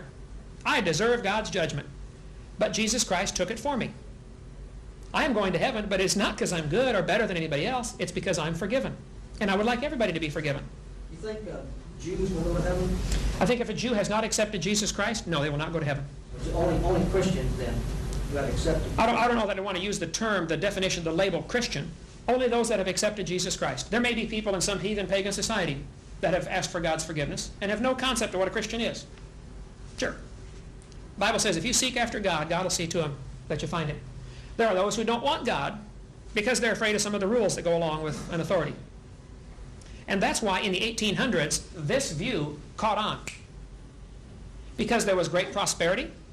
Industrial revolution brought us all kinds of new machines. I mean, people had time on their hands. You don't have to work 6 days to build a shirt. You can do it in 10 minutes now on your loom, you know. Along with prosperity came all kinds of vices and sins. And the 1800s was a time of not only great racism. You know, America still had slavery. Charles Darwin's book came out in 1859. During the 1800s, many of the European nations felt they were superior. And they were colonizing these third world countries. Belgium took over countries, you know, and England took over, you know, the sun never sets on the English Empire. The evolution as a worldview, as a philosophy of life, caught on in the 1800s, not because there was evidence against creation, but because it was a way to justify the cruelty, the suffering. Carnegie and Rockefeller used the theory of evolution to justify their business practices. Standard Oil became a monopoly. Wipe out the competition any way you have to. If there's 10 gas stations, buy 9 and starve the 10th guy out. And then you got a monopoly. We had to have laws. The unions developed in this time period, late 1800s. The trust busters, the monopolies had to be broken up. The philosophy of evolution was driving some of these people. The strongest survive, tooth and claw, struggle for life. Well, let's be the strongest. Read the biographies of these fellows. Capitalism is all it is. Oh, capitalism. The Bible teaches a form of capitalism, but not like we have today. I believe everybody should be able to own their own property and reap the results of their labor. If you don't work, you shouldn't eat. That's God's welfare program. Now, if I make money and I would like to give my money to somebody else, that's my prerogative. But should the government take my money from my labor and give it to somebody who won't labor? That's what the church did. That's what the early church did. Yeah, the whole welfare program ought to be the church operating it, or the Christians, or the individuals. This idea, then we're getting into a whole other subject, but the idea of the philosophy of evolution is a motivating factor for the 1800s. You're not going to understand the historical events of the late 1800s and early 1900s unless you understand the philosophy of these people. When a headhunter is taught as a little boy, now Johnny, if you kill your enemy, cut his head off and eat his brains because then you get his power. There are tribes like that, right? He's going to behave that way because of what he believes. Everybody behaves based on their belief pattern. If you believe, you're going to face God someday. If you believe the Bible is true, and you believe it's wrong to commit adultery, it's wrong to have premarital sex, if you believe the Bible teaches that and it is wrong, then you're more likely to behave that way. So what you believe determines how you behave. And many of the social questions that we argue about today are really back to this argument, creation and evolution. Let's take abortion, for example. Would abortion be right or wrong? Well, before you answer that, if you believe evolution is the way that we got here, you are more likely to say abortion is fine, it's acceptable means of population control or whatever you want. If you believe there's a creator and a God who creates and gives life, then abortion is obviously murder. So the abortion question is really split down the same lines as the creation-evolution question. So is euthanasia, so is mercy killing. The creationist and evolutionist worldviews are philosophies of life. They really undergird your whole thinking process. Your attitude about many things, your reaction to things is based upon your basic philosophy of life, which is going to be one of these two in some form or another. There are a variety of evolutionists. There are some who say God got involved in the process. God snapped his fingers 20 billion years ago, started it. But their philosophy of life would be, I think, considerably different than my philosophy of life, which says the Bible is literally true and to be obeyed, to be read carefully and to be obeyed. Has never been disproven scientifically. Archaeology has never found anything wrong with the Bible. Nobody's ever been able to prove the world is more than 10,000 years old. You can't prove that scientifically. And I think I gave you some scientific evidence as to say it can't be billions of years old. If I told you this room was 900 years old, it would be easy to prove I am wrong. Even though probably none of you saw this room getting built, you could prove it was not 900 years old because there's electricity built into the walls. They didn't have electricity till 100 years ago. So you could then falsify what I said, that the world's that this room is 900 years old. That's easy to falsify. I think it's easy to falsify the time element of evolution. I think it is also easy to falsify the idea that life comes from non-life. Ultimately, the evolutionist has to believe in spontaneous generation in some form or another. There is no way out of that corner. You have to believe that dirt became life at some point. And yet it's never been observed. It's been tried in the laboratory. Last time I was here, one of the students said, well, Mr. Hovind, what would you say if scientists could create life in the laboratory? And I said, that would prove it takes intelligence to make life, which is what the creationist has been saying all along. Even if Miller did make life, and he did not, all he made was a few simple amino acids, and he got some right-handed and some left-handed, equal number of each, and life is all one way, not both ways. An amino acid is a far cry from life. The analogy, the difference between an amino acid that Miller made, one amino acid, the difference between that and life is many, many orders of magnitude. If I drop toothpicks on the floor, I may accidentally form a letter of the alphabet. That is probably, if I dropped 1,000,000 toothpicks, I would probably make a letter A someplace out of that pile, or a letter Z, or a letter N. What are the chances of me dropping toothpicks and developing an entire word? With all the letters? How many toothpicks and how many times you can drop? Let's drop billions of them, and let's drop them billions of times. Is there a chance I will get a word? Yeah, sure. It's less likely than getting a letter. I'll get a lot of letters, but there's very few words. What's the chances of getting a whole sentence? We could do that. We could calculate that mathematically. Okay. Now, what's the chances of randomly producing Webster's dictionary? The more complex you get, the less the chance becomes, right? Many folks have calculated the mathematical probability of evolution happening as 0. Unless on very simple words, there's a process of natural selection whereby only the simple words reproduce themselves, and the ones that don't create anything don't reproduce and don't survive. Yeah, but now you got a mysterious outside process acting on it. It's not mysterious. It's proven. You admitted that natural selection exists. Oh yeah. 20 minutes ago. Natural selection exists.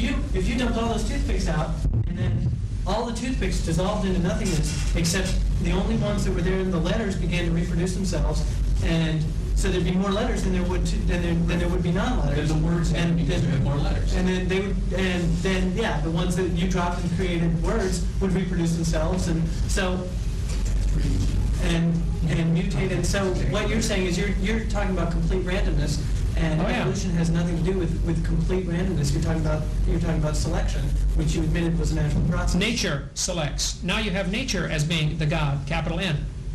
Nature selects. Which is an internal force of the beings. They die because they are not a letter. That is not because something decided that they must die. In the analogy, the letters would also dissolve. The thing that Bishop Wilberforce... Before they dissolve, they would reproduce themselves in roughly the same. Yeah, how are they going to learn to reproduce themselves? I think you've got a lot of hocus pocus here that's unscientific and unprovable. This initial cell... Well, the ones that wouldn't reproduce themselves would dissolve. Sure. Would dissolve. And out of all those toothpicks, you would find one that, I don't know, some toothpick. But you can understand my analogy that the probability of developing Webster's dictionary or Encyclopedia Britannica is 0. You can drop them toothpicks forever. It's never going to happen. You can choose which one you want to believe. I would say many people choose this precisely because it avoids a creator and accountability. But there are moral beliefs that are accepted within yourself that aren't because of a creator, and they aren't just because you believe that there should be something, a set of moral standards, not because they're imposed. And I tried to say that. I was accused of, saying everybody's bad who's an evolutionist. I said some people take the evolutionist worldview to a higher plane and say, hey, we're responsible. We better fix this world. That's a good result. There are those who take it to the lower plane, like Hitler and communism and socialism. That's what I meant to say. There are those who take creationism. And I said that. There are those who take it to a higher plane, and there are the Jim Joneses who take it to a lower plane. So they are more equal, in probability and in It looked more like a mirror image to me rather than sort of an inverse. Well, I would say probability, mathematics would say this didn't happen. There must have been a creator. It depends on whether you're dealing with finite mathematics or infinite. Hold on, one at a time. What? It's either finite. It depends on whether you're dealing with finite mathematics or infinite mathematics. Because what's the probability that just A being is surviving on an alternate plane or on a higher plane than we are, that there's just something there that created it. You can't impose mathematics on that. That's why Right. you can't. It's outside the realm of science. So Yep. it's probably a higher, less of a probability than evolution is, because when you try to decide whether there is some being that exists on a different plane than we do that we cannot perceive, that just seems like an easy way to describe why it happened. Well, I think we have enough examples of things that cannot be observed with the human body, but can be observed with instruments, radio waves as an example. That illustrates there are things that cannot be observed with our 5 senses. We have 5 senses. They are very limited. Let's take the sense of sight. You can see the color spectrum, red, orange, yellow, green, blue, violet. But there are things beyond our little color spectrum in both directions, right? X-rays, radio waves, microwaves. There are things in the same electromagnetic spectrum that are way beyond the ability of our eye to pick them up, right? Bugs, for instance, see a different part of the spectrum than we do. They can see ultraviolet. We cannot see that. The fact that we cannot see it does not prove it doesn't exist. We may be able to get an instrument to detect it. But then the difference being that we don't say that they're just, say, fictional D waves. We just say, okay, these exist. We can't see it. We can't prove it's there, but they exist. I mean, that's like saying God exists, but you can't tell. There's no physical way to detect it at all. Yeah, I see what you're saying. Well, the reason we believe if we develop, because But our knowledge of this spectrum expanded when we detected these other waves. Right, we didn't said, just- oh, we run across an Sure. X-ray, let's put it here. We run across ultraviolet, let's put it here. We didn't just say, it's all there, I know it's there because I believe it's there, and it just happened to be there when we finally well, found it. I would argue that the existence of X-rays was proven theoretically, or was demonstrated theoretically, before it was proven actually. No, that's exactly the inverse. They were discovered accidentally when they generated them from Crookes tubes and they haven't exposed film in them. He was getting X-rays all along and didn't know what they were. Look at Madame Curie. She discovered that Okay, radiation X-rays is a bad example. killed her. She didn't She know died, what it right. was. X-rays is a bad example, but there are many things. Existence of higher chemicals, for instance, beyond 92, that were predicted before they were seen. Right. Many have still never been seen. You know, they just because there was a link. Sure. They knew that there were existing elements Okay. and there had to be something else. until we develop a prayer meter to detect God speaking to us or us speaking to God. There is no way to detect that. Right. I'm saying it is pure religion. I've admitted it all along. Creationism is a religion. What I want is the evolutionists to admit they have a religion also. They don't know what exploded. They don't know who supplied the energy. They don't know how the life got here from dirt. And they don't know how the life began to all of a sudden be able to reproduce itself. Reproduction is a complex process. DNA is extremely complex. And if you're welcome to think that it happened by chance, but I'm saying we haven't observed it. Nobody's been able to duplicate it in the laboratory. Making an amino acid is not making life. But there's no physical existence proving the existence of God either, I agree. except for human. I agree. So my whole argument is the way we're teaching our kids in our grade schools and junior highs and high schools is unconstitutional. We have a state-established religion. The taxpayers are all paying for this view and only this view to be presented. That's unfair, it's not right, and we ought to show both. Or if you could think of a third one, then let's show all three. I think if the kids are smart enough to know, somebody says, well, which brand of creation? Do you think the world came on the back of a giant duck that flew down here from some planet? Well, the kids could see that's dumb. But if you want to teach that, then let's teach that. If there's 30 different varieties of creation accounts, well, then teach all 30. Why have we only included this one? The textbooks will say, second grade books. I got one packed away, but I got second grade book. Boys and girls, dinosaurs roamed the earth 70 million years ago.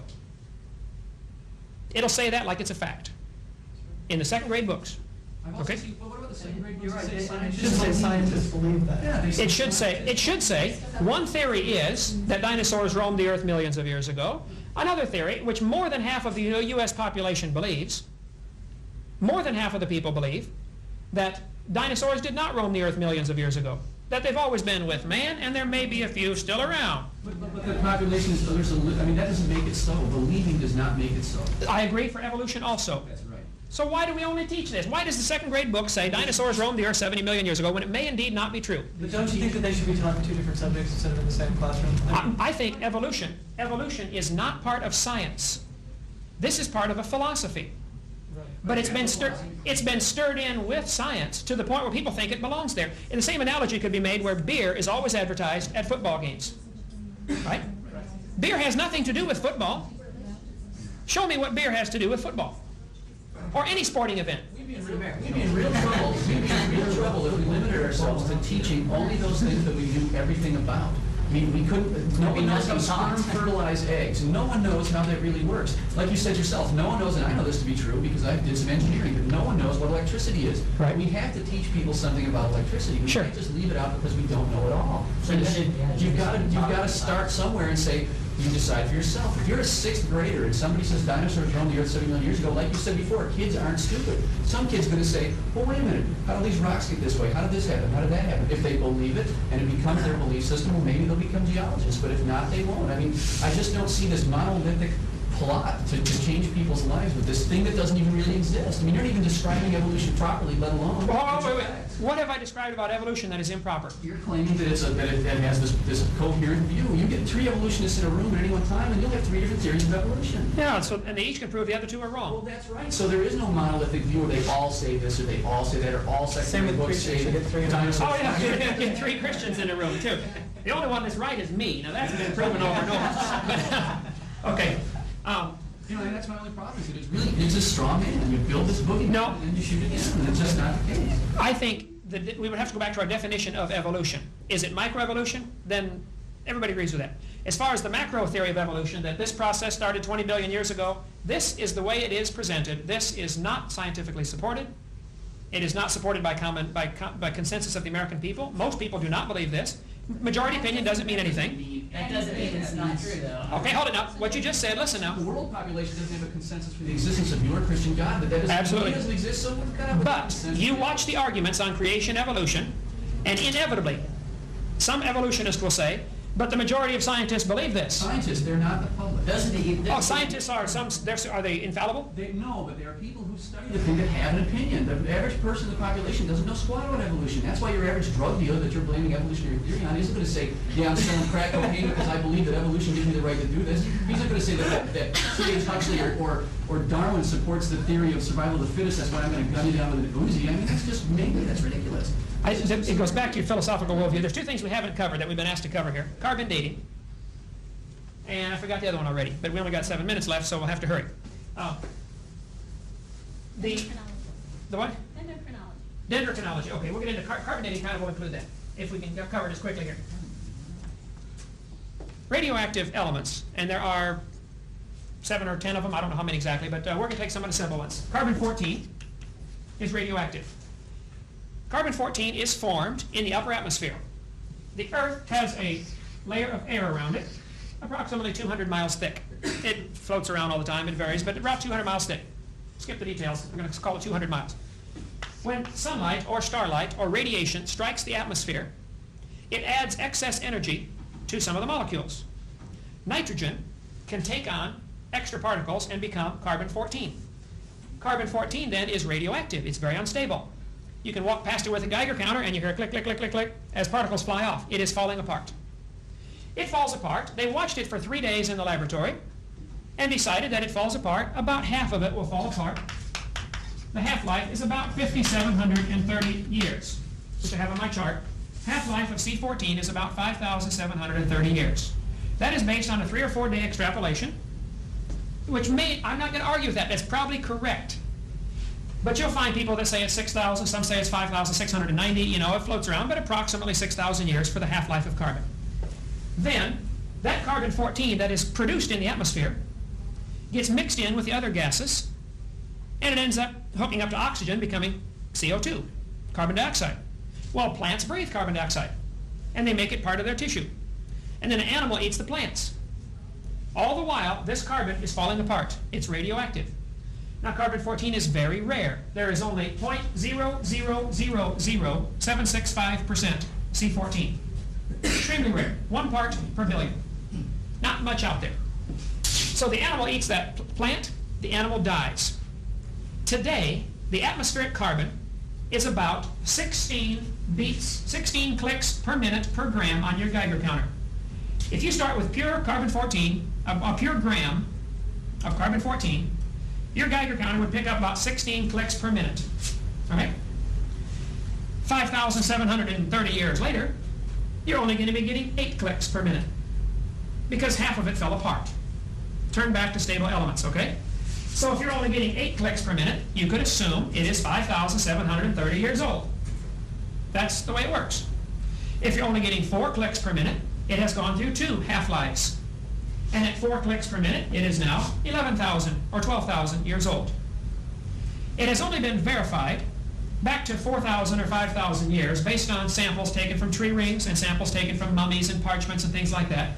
But it's a far cry from consistent. The dots go all over the chart. From this little bitty 5,000 year range, they have extrapolated back a long time, which may be true. But it is totally overlooking some very fundamental assumptions. The Earth has a magnetic field around it. That magnetic field is responsible for deflecting radiation to the poles. That causes the northern lights and the southern lights. The sky lights up, the neon effect, okay? If the magnetic field is getting weaker, then it used to be stronger. If the magnetic field were stronger 5,000 years ago, less C14 would be formed. So an animal that lived 5,000 years ago started off with only 6 clicks per minute. That's all that was available. And then 5,000 years later, he's down to 3. And we're going to today date him at being 30,000 years old when he's only 5. Because you have assumed that the amount of carbon-14 in the atmosphere today is what it has always been. Willard Libby knew full well, he's the one that invented carbon dating, he knew that atmospheric carbon was still increasing. And yet he ignored that data. He knew if you were filling a barrel, if you had a hose, you're filling a barrel. Up the side of the barrel is a bunch of holes. When you get to a certain level, some of it leaks out. You get to a higher level, it's leaking out 2 holes now, and then 3 holes. Eventually, you reach a state called equilibrium, where the water goes out as fast as it comes in. They calculated that the amount of C14 being formed would equal the amount being destroyed in about 30,000 years. It would take approximately 30,000 years if you started with a fresh atmosphere, sunlight shining on it, atmosphere brand new. Within 30,000 years, the formation rate and the destruction rate would balance each other. Equilibrium. Every time C14 has been tested in the upper atmosphere, it is found to be increasing. Many folks that study this will say, we are only 1/3 of the way to equilibrium.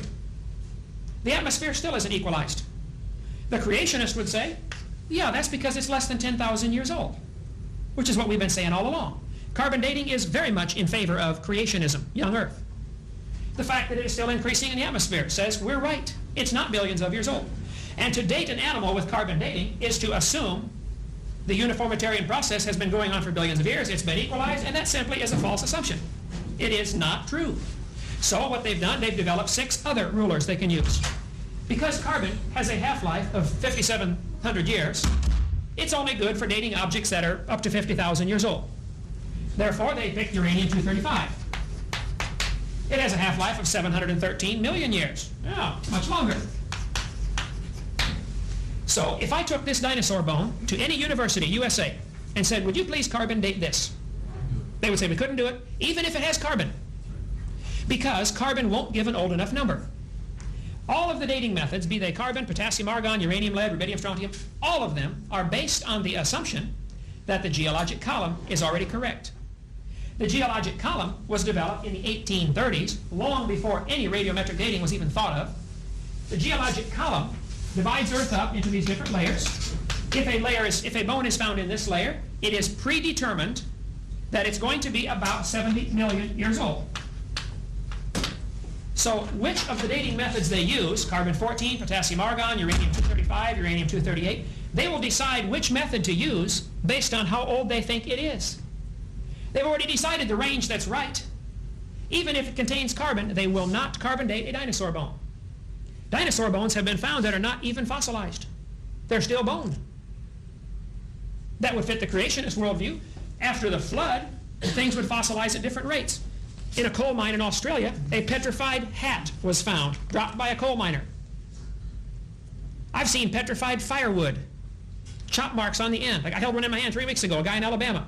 Wood can fossilize in 20 or 30 years. Petrified fence posts have been found, put in by farmers in Iowa.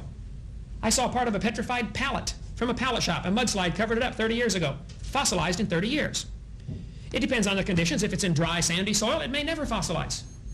So the fossilization rate is very predictable based on the flood.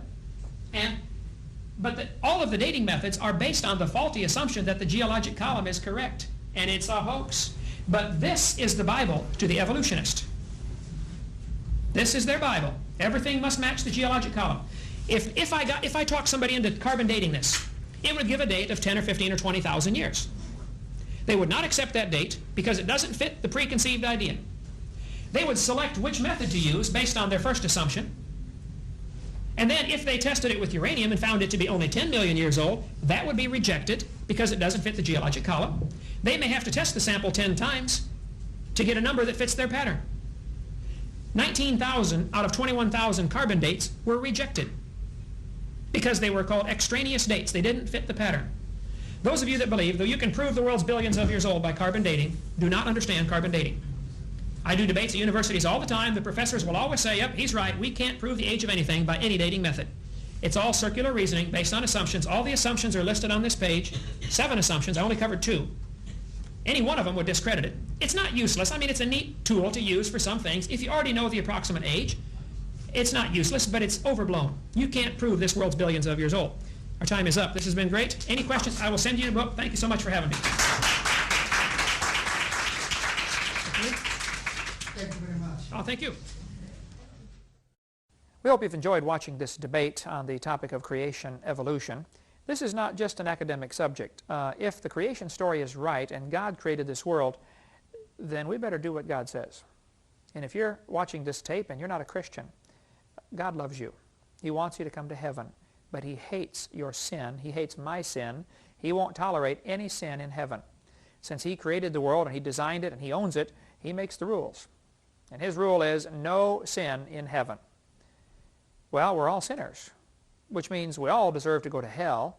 But Jesus Christ, God Himself in the flesh, died on the cross to pay for your sins and my sins. On February 9th, 1969, I prayed and said, Lord, I'm a sinner. Would you please forgive me and save me? And on that day, I got born again into God's family. You can be born again.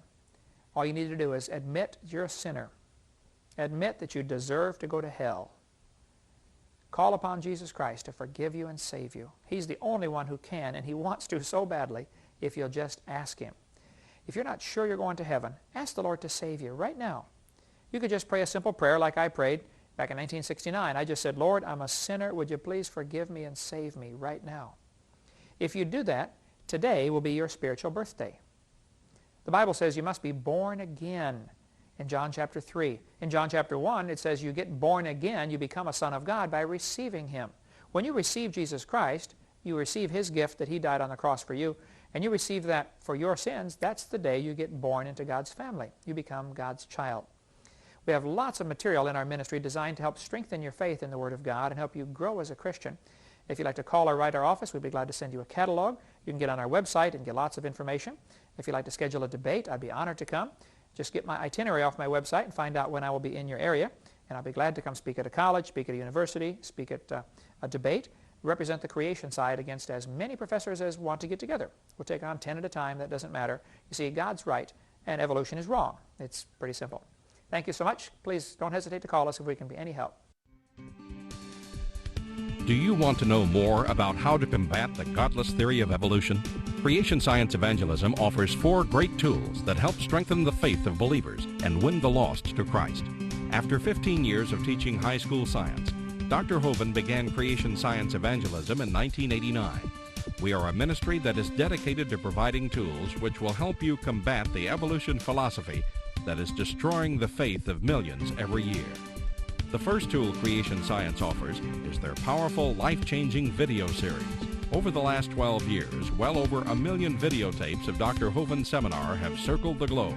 They are reaping a harvest of souls for the kingdom of Christ.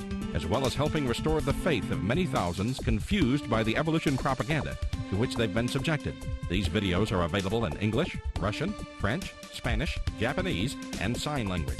The Age of the Earth, first of the 7-part series, teaches that God created the universe about 6,000 years ago in 6 literal days. Could this be true? Can it be scientifically proven that the Earth is not billions of years old? This tape gives solid scientific evidence that the Earth is young and that the Bible is scientifically accurate. How did the environment of the original creation differ from ours today? And how would this allow men to live over 900 years? Can Christians have a good explanation for the existence of dinosaurs? Could some dinosaurs still be alive today? These and many more questions are covered in the 2nd and 3rd part of the series. Evolution has permeated public school textbooks with false and fraudulent information. This video exposes nearly 30 lies commonly found in textbooks. Every public school student, teacher, and school board member needs to watch part 4 of this series. Find out if you have been lied to in your textbooks. Discover the terrible difference evolutionary beliefs have made in the past as well as in recent history in our video number 5. Dictators throughout time have used their evolution-based philosophies to rationalize their brutal actions. Learn how evolution propaganda is being used today to prepare people for the New World Order. This is just a taste of all the information the 17-hour seminar series has to offer. Also available are college courses that expand on the seminars in great detail. For those who can handle a more confrontational atmosphere, our debate series is just for you. I said, now, Mr. Patterson, if you think the tailbone is vestigial, I, Kent Hovind, will pay to have yours removed. Dr. Hovind has debated a wide range of atheists and evolutionists all over the country, and you're sure to find these 12 debates very exciting. These would be perfect to present to that scientifically minded person who likes to argue their point. Our topical series includes exciting topics like why evolution is stupid, public school presentation, children's video about dinosaurs, the Bible and health, Leviathan, the fire-breathing dragon, and many more. Creation Science also offers a variety of visuals, like the longevity chart, which presents the entire lineage of Adam to Joseph as given in Genesis. It's exciting to see exactly how many generations were alive at the same time. Hundreds of books on a variety of subjects, videos on incredible creatures that defy evolution, t-shirts, fossils, and more. Make Creation Science Evangelism the one-stop shopping center for your creation material needs. Our 2 websites, www.drdino.com and www.dinosauradventureland.com, provide our second tool for evangelism. drdino.com is packed with lots of information, from charts and graphs to articles and frequently asked questions. This is also where you will find more information on all of the products CSE has to offer. DinosaurAdventureland.com is great for the kids. They can play lots of fun games and see unusual rides and activities located at Dinosaur Adventureland in Pensacola, Florida. Thousands visit our sites regularly to gain insight into God's creation. The third tool available to you is the live seminars conducted by Dr. Hovind and his son Eric.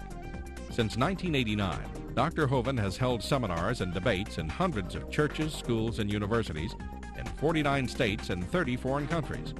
His fast-paced, illustrated seminars cover diverse topics, such as evidence for a young Earth, how long Adam lived, dinosaurs living with man, where races came from, radiometric dating, and much more. Our fourth tool is the new, exciting Dinosaur Adventureland. Many thousands have come from all across America to visit our museum, creation bookstore, science center, and theme park, where God gets the glory for science. Our unusual swings, rides, and activities each have a science lesson as well as a spiritual lesson. Captivate everyone from age 4 to 94.